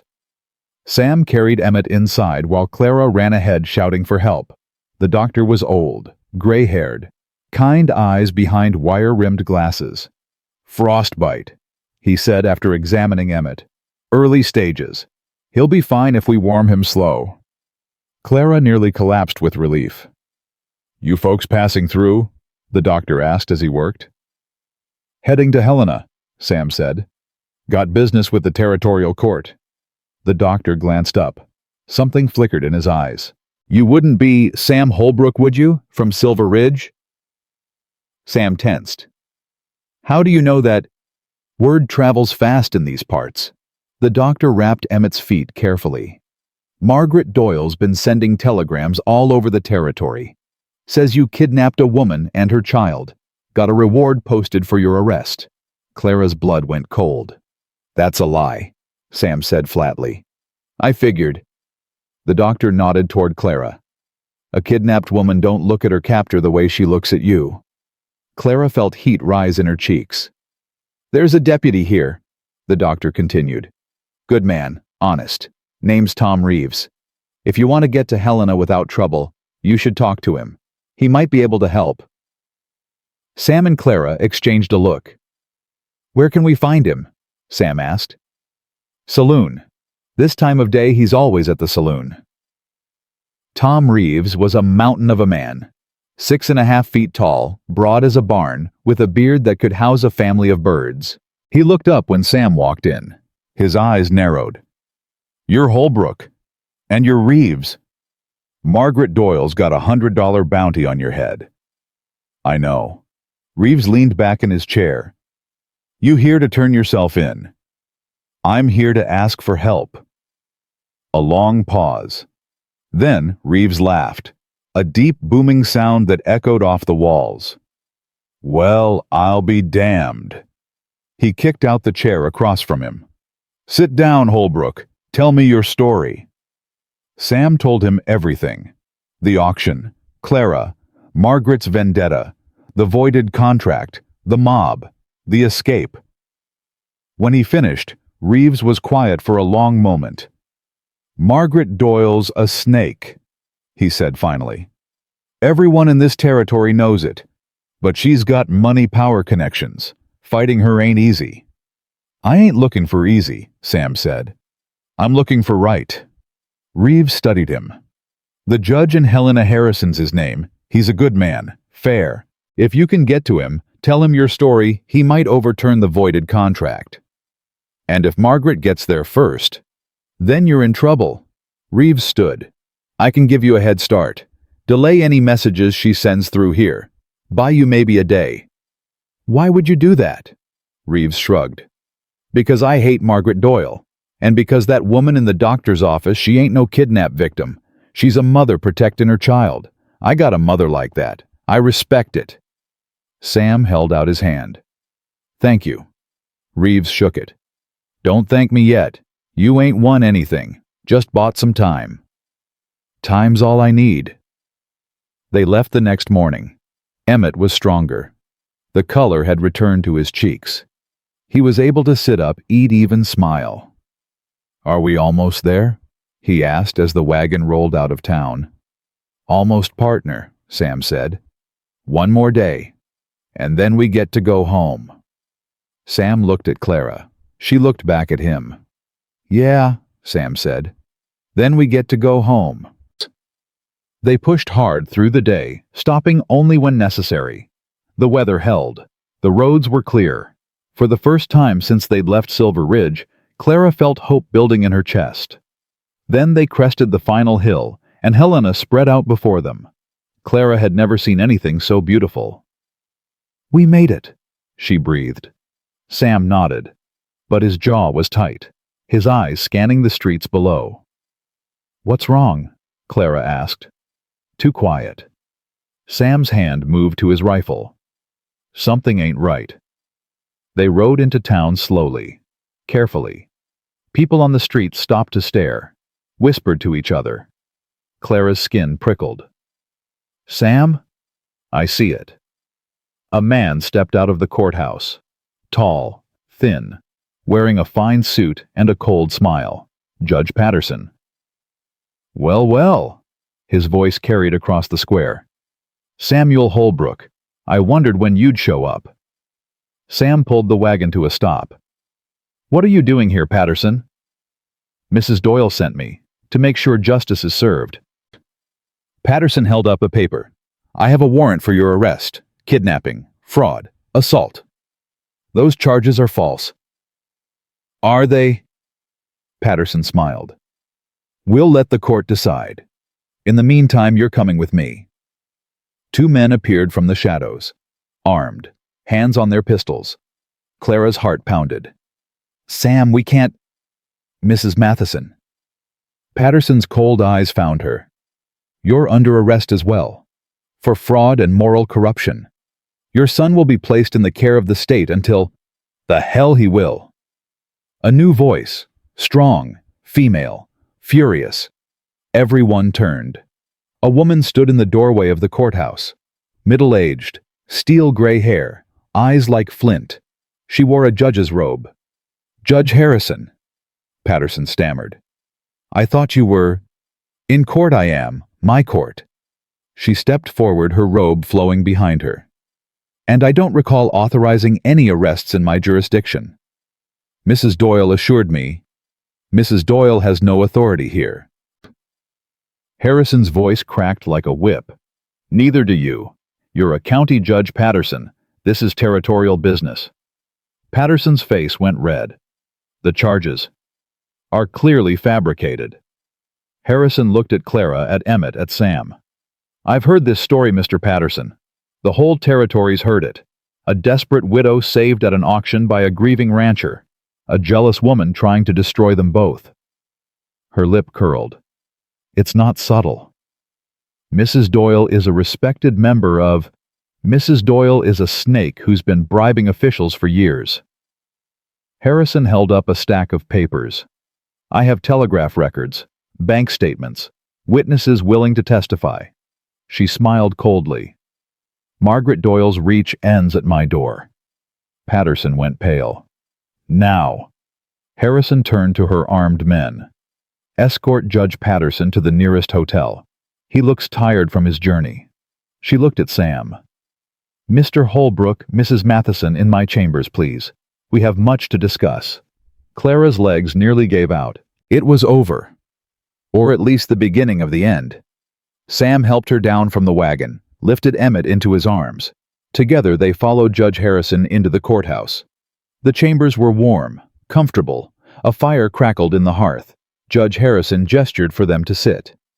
I owe you an apology, she said, settling behind her desk. I should have intervened sooner. But I needed evidence, proof that Margaret Doyle was operating outside the law. And now you have it, Sam asked. I have enough. Harrison folded her hands. The contract voiding was illegal. Patterson had no authority to do what he did. I'm reinstating your original agreement, Mr. Holbrook. Clara's breath caught. You mean, you're free, Mrs. Matheson, free and clear, no charges, no debt. The contract stands until its original end date, at which point you'll be released from any obligation. Clara felt tears spring to her eyes. Thank you. Thank you so much. Don't thank me yet. Harrison's expression turned serious. Margaret Doyle won't take this lying down. She's lost battles before and come back stronger. You need to be prepared. For what? Sam asked. For war. Harrison leaned forward. I can protect you legally, but Margaret's weapons aren't just legal. She uses gossip, intimidation, economic pressure. She'll try to destroy your reputation, your livelihood, your relationships. She's already tried, Clara said. We're still standing. Harrison smiled. It softened her whole face. Yes, you are. She stood. There's a hotel across the street. Get some rest. Tomorrow we'll start building a case against Margaret Doyle that will end her reign of terror once and for all. That night, Clara sat by the window of their hotel room watching the stars. Emmett was asleep in the bed. Sam sat beside her close enough to touch. We did it, Clara whispered. We actually did it. Not yet. Sam's voice was quiet. Harrison's right. Margaret won't stop. Then we'll stop her. Clara turned to face him. Together. Sam looked at her, those gray eyes so full of storms. But beneath them, something else, something warm, something like peace. Marry me. Clara's heart stopped. What? Marry me. Sam took her hands. Not because of a contract, not because you have to, because I love you. Because I want to spend the rest of my life with you. Because I can't imagine waking up any morning without you beside me. Clara couldn't breathe. Sam, You don't have to answer now. His grip tightened. I know it's fast. I know we've barely known each other a month. But I've spent 4 years feeling nothing, Clara. And then you came along and made me feel everything. His voice cracked. I don't want to waste any more time. I don't want to wait for some day. I want you. Now. Forever. Clara looked at him. At this broken, beautiful man who had saved her life, who had opened his heart to her son, who had fought the world to keep them safe. Yes, she said. Sam blinked. Yes, yes. Clara laughed, tears streaming down her face. Yes, I'll marry you. Yes, I want to spend my life with you. Yes, 1,000 times yes. Sam pulled her into his arms and kissed her like the world was ending and beginning all at once. When they finally pulled apart, both of them were crying. Mama. They turned. Emmett was sitting up in bed rubbing his eyes. Why are you crying? Are you sad? Clara laughed. No, baby. We're happy. Happy crying is weird. Yeah. Clara crossed to the bed, pulled him into her arms. It is. Is Mr. Sam staying with us forever? Sam sat down on the edge of the bed. If you'll have me, partner. Emmett's face split into a grin. Does this mean you're gonna be my papa? Sam's breath caught. He looked at Clara. She nodded, tears still streaming. Yeah. Sam said, his voice rough. If that's okay with you. Emmett threw his arms around Sam's neck. I've been waiting forever for a papa. Sam held him tight, eyes squeezed shut, and Clara watched the two people she loved most in the world holding each other, and she knew with absolute certainty that they were going to be okay. The next morning, everything changed again. Clara was getting dressed when someone knocked on the door. Hard. Urgent. Sam answered it. Deputy Reeves stood there, face grim. You need to see this, he said. Now. They followed him to the town square. A crowd had gathered around the courthouse. People were shouting, pointing at something on the steps. Clara pushed through the crowd, Sam right behind her, and stopped dead. Margaret Doyle stood on the courthouse steps, flanked by two lawyers, and a man Clara had never seen before. A man with dark hair, nervous eyes, and a face she recognized from a photograph she'd studied for weeks before leaving Boston. Henry Weston. People of Helena! Margaret called out, her voice carrying across the square. I present to you the real victim of this tragic story. Henry Weston. The man Samuel Holbrook stole Clara Matheson from. Clara's blood turned to ice. Henry Weston didn't abandon Mrs. Matheson. Margaret continued.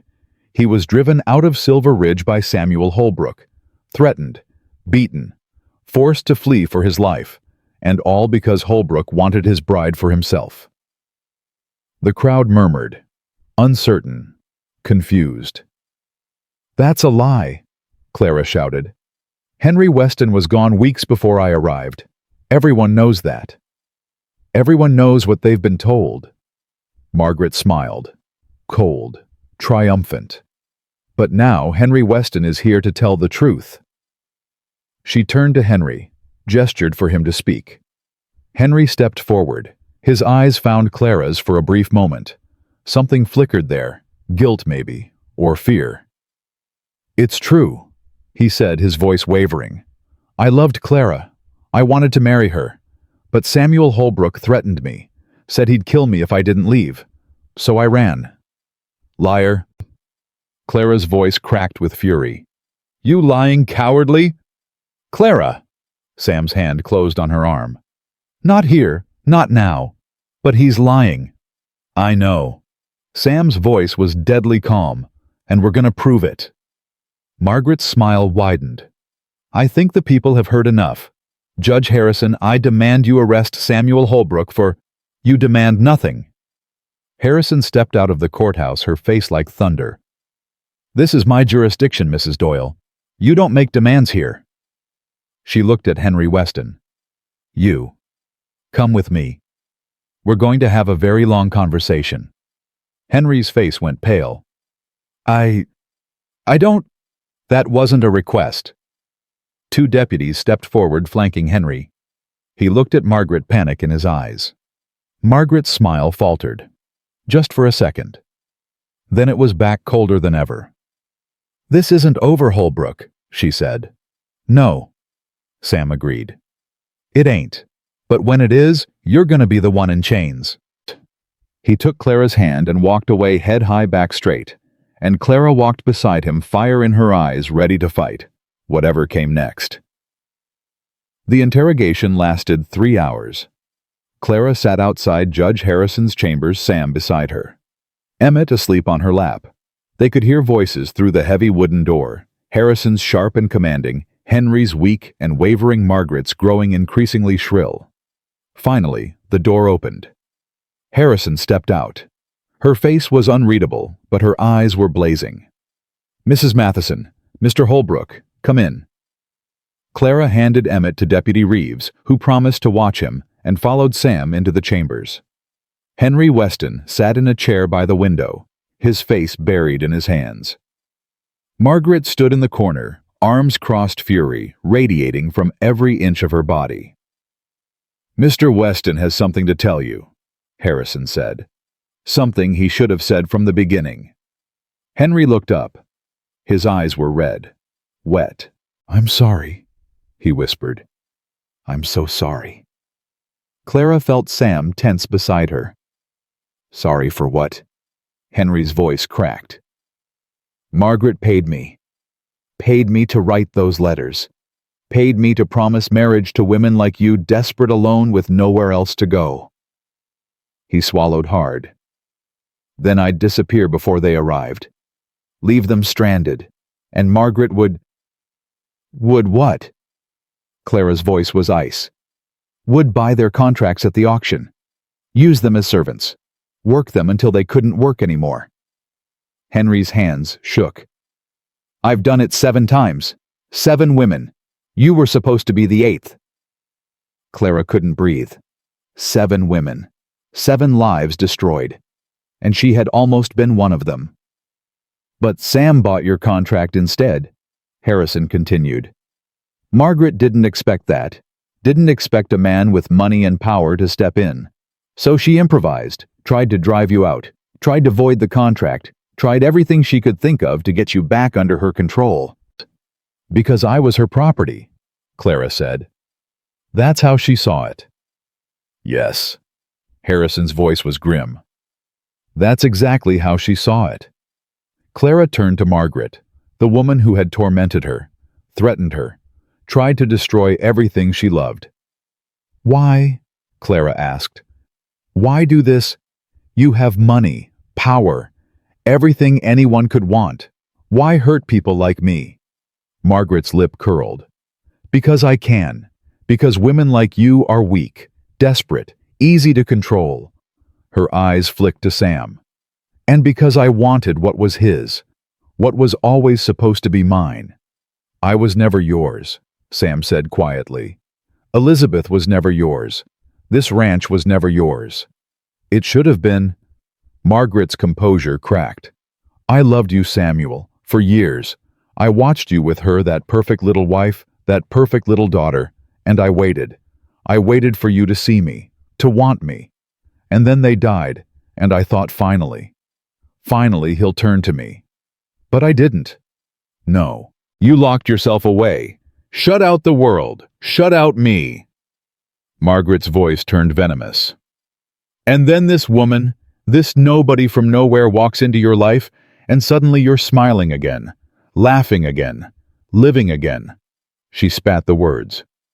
"For her. Not for me. For her." Clara felt something shift inside her. Not anger anymore. Something closer to pity.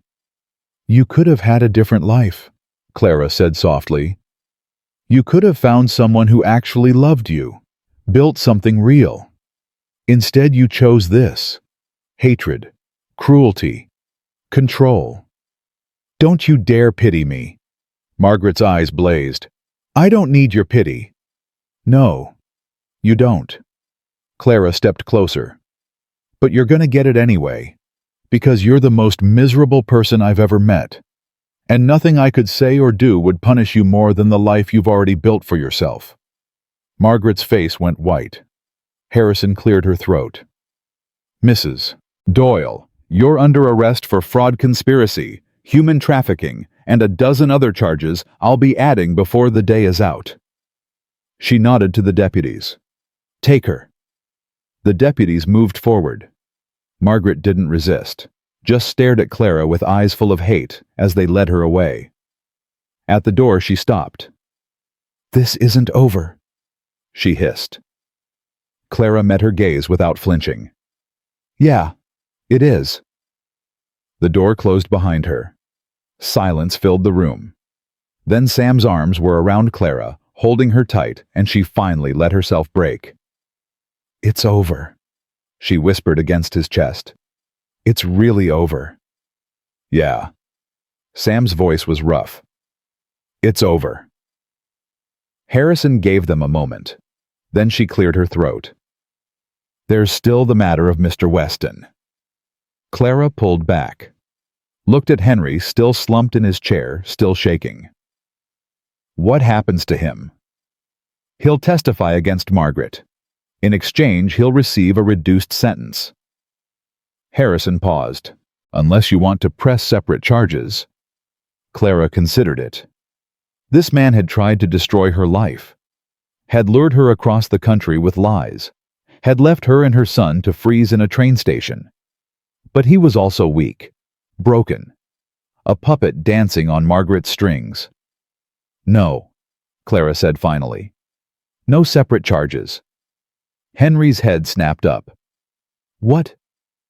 You're pathetic, Clara told him. You're a coward and a liar, and you've hurt more people than you'll ever know.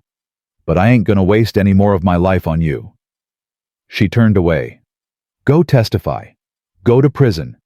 Go wherever they send you. But don't ever contact me again. Don't ever say my name again. As far as I'm concerned, Henry Weston doesn't exist. She walked out of the room without looking back. Sam followed. Outside, Emmett was awake, bouncing on Deputy Reeves's knee, laughing at some joke the big man had told. Mama! He scrambled down and ran to her. Is the bad lady gone? Clara scooped him up. Yeah, baby. The bad lady's gone. Forever. Forever. Emmett grinned. Good. She was mean. Clara laughed. Actually laughed free and clear and full of joy. Yeah, she said. She was. They stayed in Helena for 3 more days. There were papers to sign, statements to give, legal matters to settle.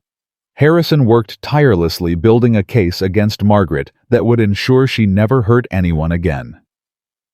On the 2nd day, a telegram arrived from Silver Ridge. Ruth's words were brief. The town knows. People are talking. Come home. Sam read it twice. Then he looked at Clara. You ready? Clara thought about Silver Ridge, about the whispers, the stares, the judgment. Then she thought about Ruth, about the ranch, about the room with Lily's drawings, and the rocking horse that Emmett had claimed as his own. Yeah, she said. I'm ready. They left on the morning of the 3rd day. The journey home was different. The weather was clear. The roads were open. Emmett chattered the whole way, pointing at birds and trees and asking questions about everything he saw.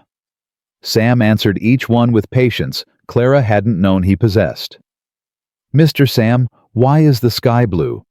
Because God ran out of other colors. Mr. Sam, how come horses have 4 legs? So they can run faster than us. Mr. Sam, are you going to be my papa forever? Sam looked at Clara. She nodded, tears in her eyes. Yeah, partner, Sam said. Forever. Emmett beamed. Good. I like forever. So do I. Clara thought. So do I. Silver Ridge came into view on the afternoon of the 2nd day. Clara's stomach tightened as they approached. She could see people gathered in the town square. Could see them watching, waiting. Sam, I see them. His voice was calm. Whatever happens, we face it together. Together.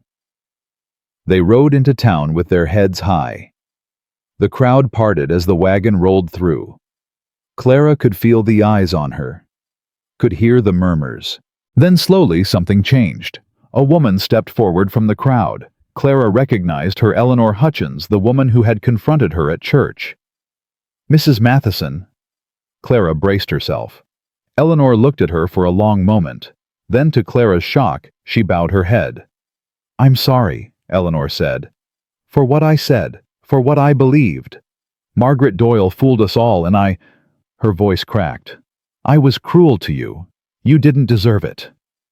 Clara didn't know what to say. Another voice spoke up.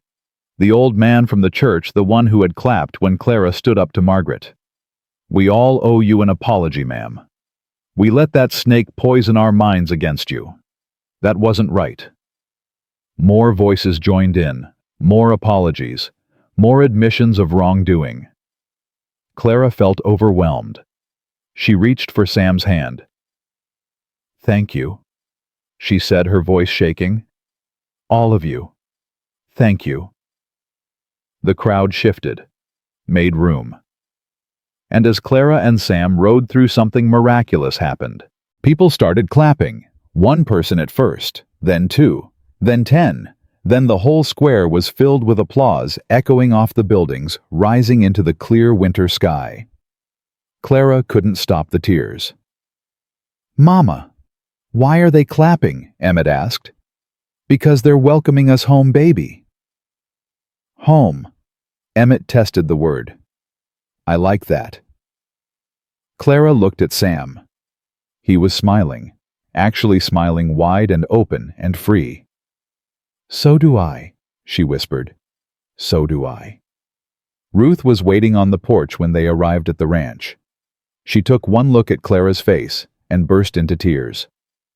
"You stubborn, foolish, wonderful woman," Ruth sobbed, pulling Clara into a fierce hug. "Don't you ever scare me like that again." "I won't," Clara promised. "I'm home now." "Damn right you are." They went inside. Ruth had cooked a feast: roast chicken, fresh bread, apple pie. The house smelled like heaven. Emmett fell asleep at the table, face first in his potatoes. Sam carried him to bed while Clara helped Ruth clean up. "He loves that boy," Ruth said quietly. "Never thought I'd see it again. Sam loving someone." "I love him too," Clara admitted. "Both of them." Ruth smiled. "I know you do. Known it from the first day you stood up to Margaret in this very yard." She put a hand on Clara's arm. "Elizabeth would have liked you." Clara's throat tightened. "You think so?" "I know so. She was fire, that woman, just like you." Ruth squeezed her arm. "Sam's lucky to have found you, and you're lucky to have found him. Don't either of you forget it." "We won't." Sam came back into the kitchen. His eyes found Clara's. "Can I talk to you outside?" Clara followed him onto the porch. The night was clear. Stars scattered across the sky like diamonds on black velvet. The air was cold but still, and for once the wind wasn't howling. "I have something for you," Sam said. He reached into his pocket and pulled out a small box. Old, worn, but carefully preserved. Clara's heart stopped. Sam opened the box. Inside was a ring.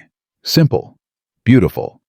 A gold band with a small diamond that caught the starlight and threw it back in tiny rainbows. "This was Elizabeth's," Sam said. "Her mother's before that. Been in the family for generations." Clara couldn't breathe. "I asked you to marry me and Helena," Sam continued. "You said yes, but I want to do this right. I want to give you something that means something.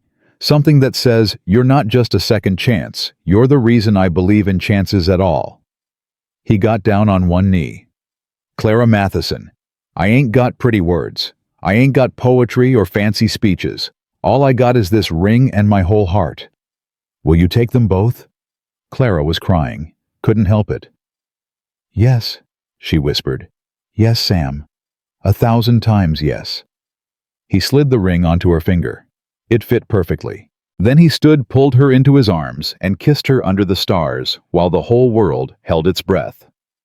They were married 3 weeks later. The whole town came.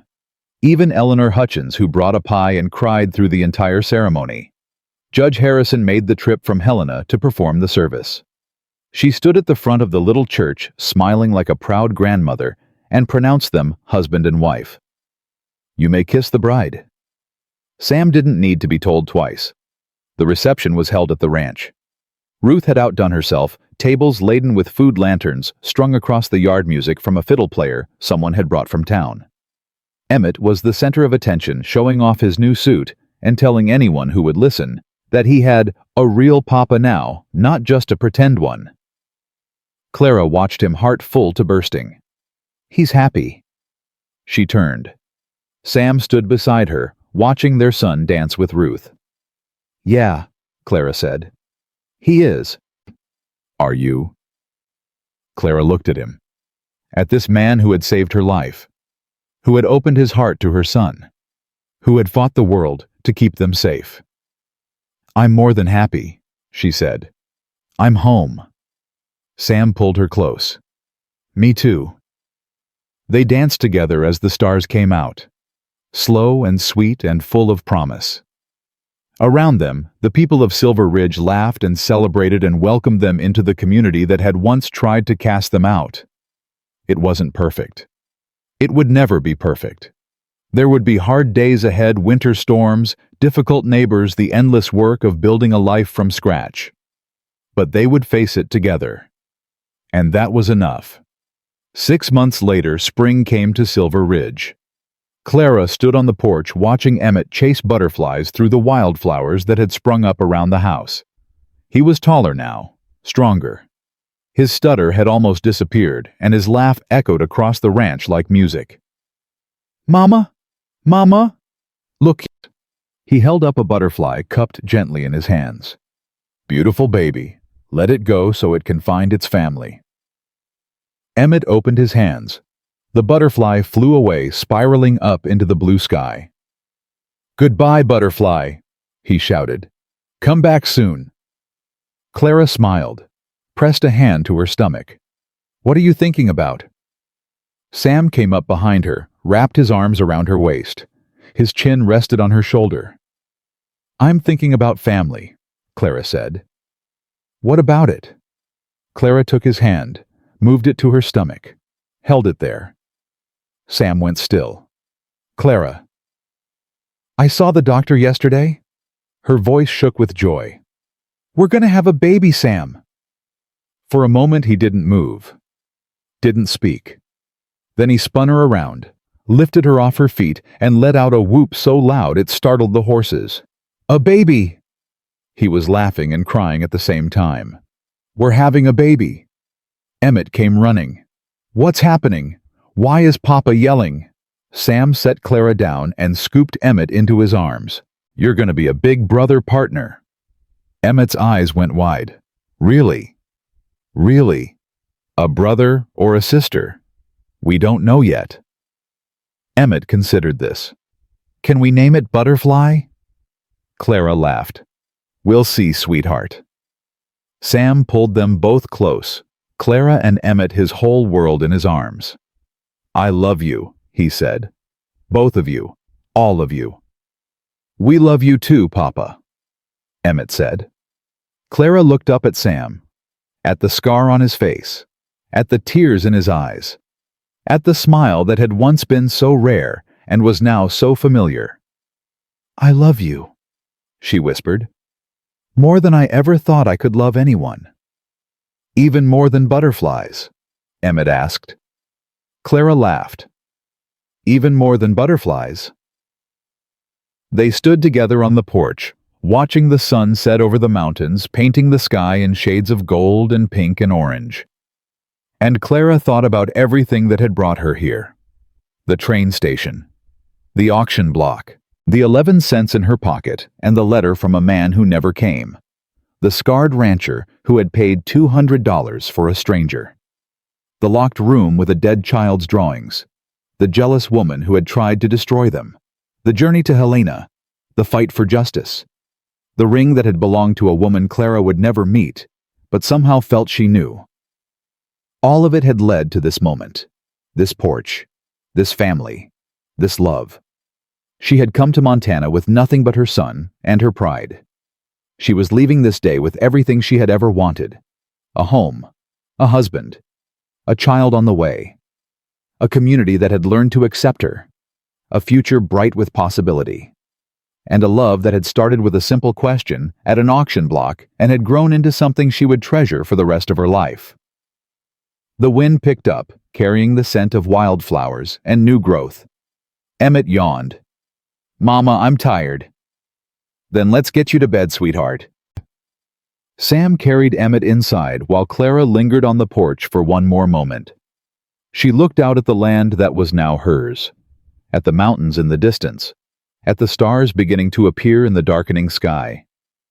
"Thank you," she whispered, to Elizabeth, to Lily, to whatever force had brought her here. Thank you for giving him back to us. Thank you for letting us love him. The wind stirred, the wildflowers swayed, and Clara could have sworn she heard laughter light and joyful and free drifting across the evening air. She smiled, touched her stomach, and went inside to her family. The door closed behind her.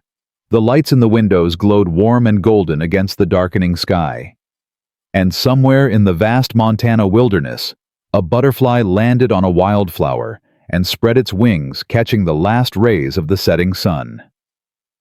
Clara Matheson had come to Silver Ridge looking for a second chance. She had found so much more. She had found home. She had found family. She had found a love that would last for the rest of her days. And she had found herself stronger, braver, and more complete than she had ever been before. The auction block had been the end of her old life. But it had also been the beginning of everything that mattered, and Clara would not have changed a single moment of it. Not the fear, not the pain, not the struggle, because all of it, every tear, every fight, every desperate prayer had led her here. To this ranch, to this man, to this family, to this love. And that love was worth everything. Every single thing. Thank you for riding with us through Clara's journey, through the snow and the storms and the struggles, all the way to this moment of peace. Her story reminds us that family isn't always blood, that home isn't always a place, and that sometimes the greatest love comes from the most unexpected places. If this story touched your heart, hit that subscribe button and join us for more tales of hope, redemption, and second chances under wide western skies. Until next time, partners, may your trails be clear and your hearts be full.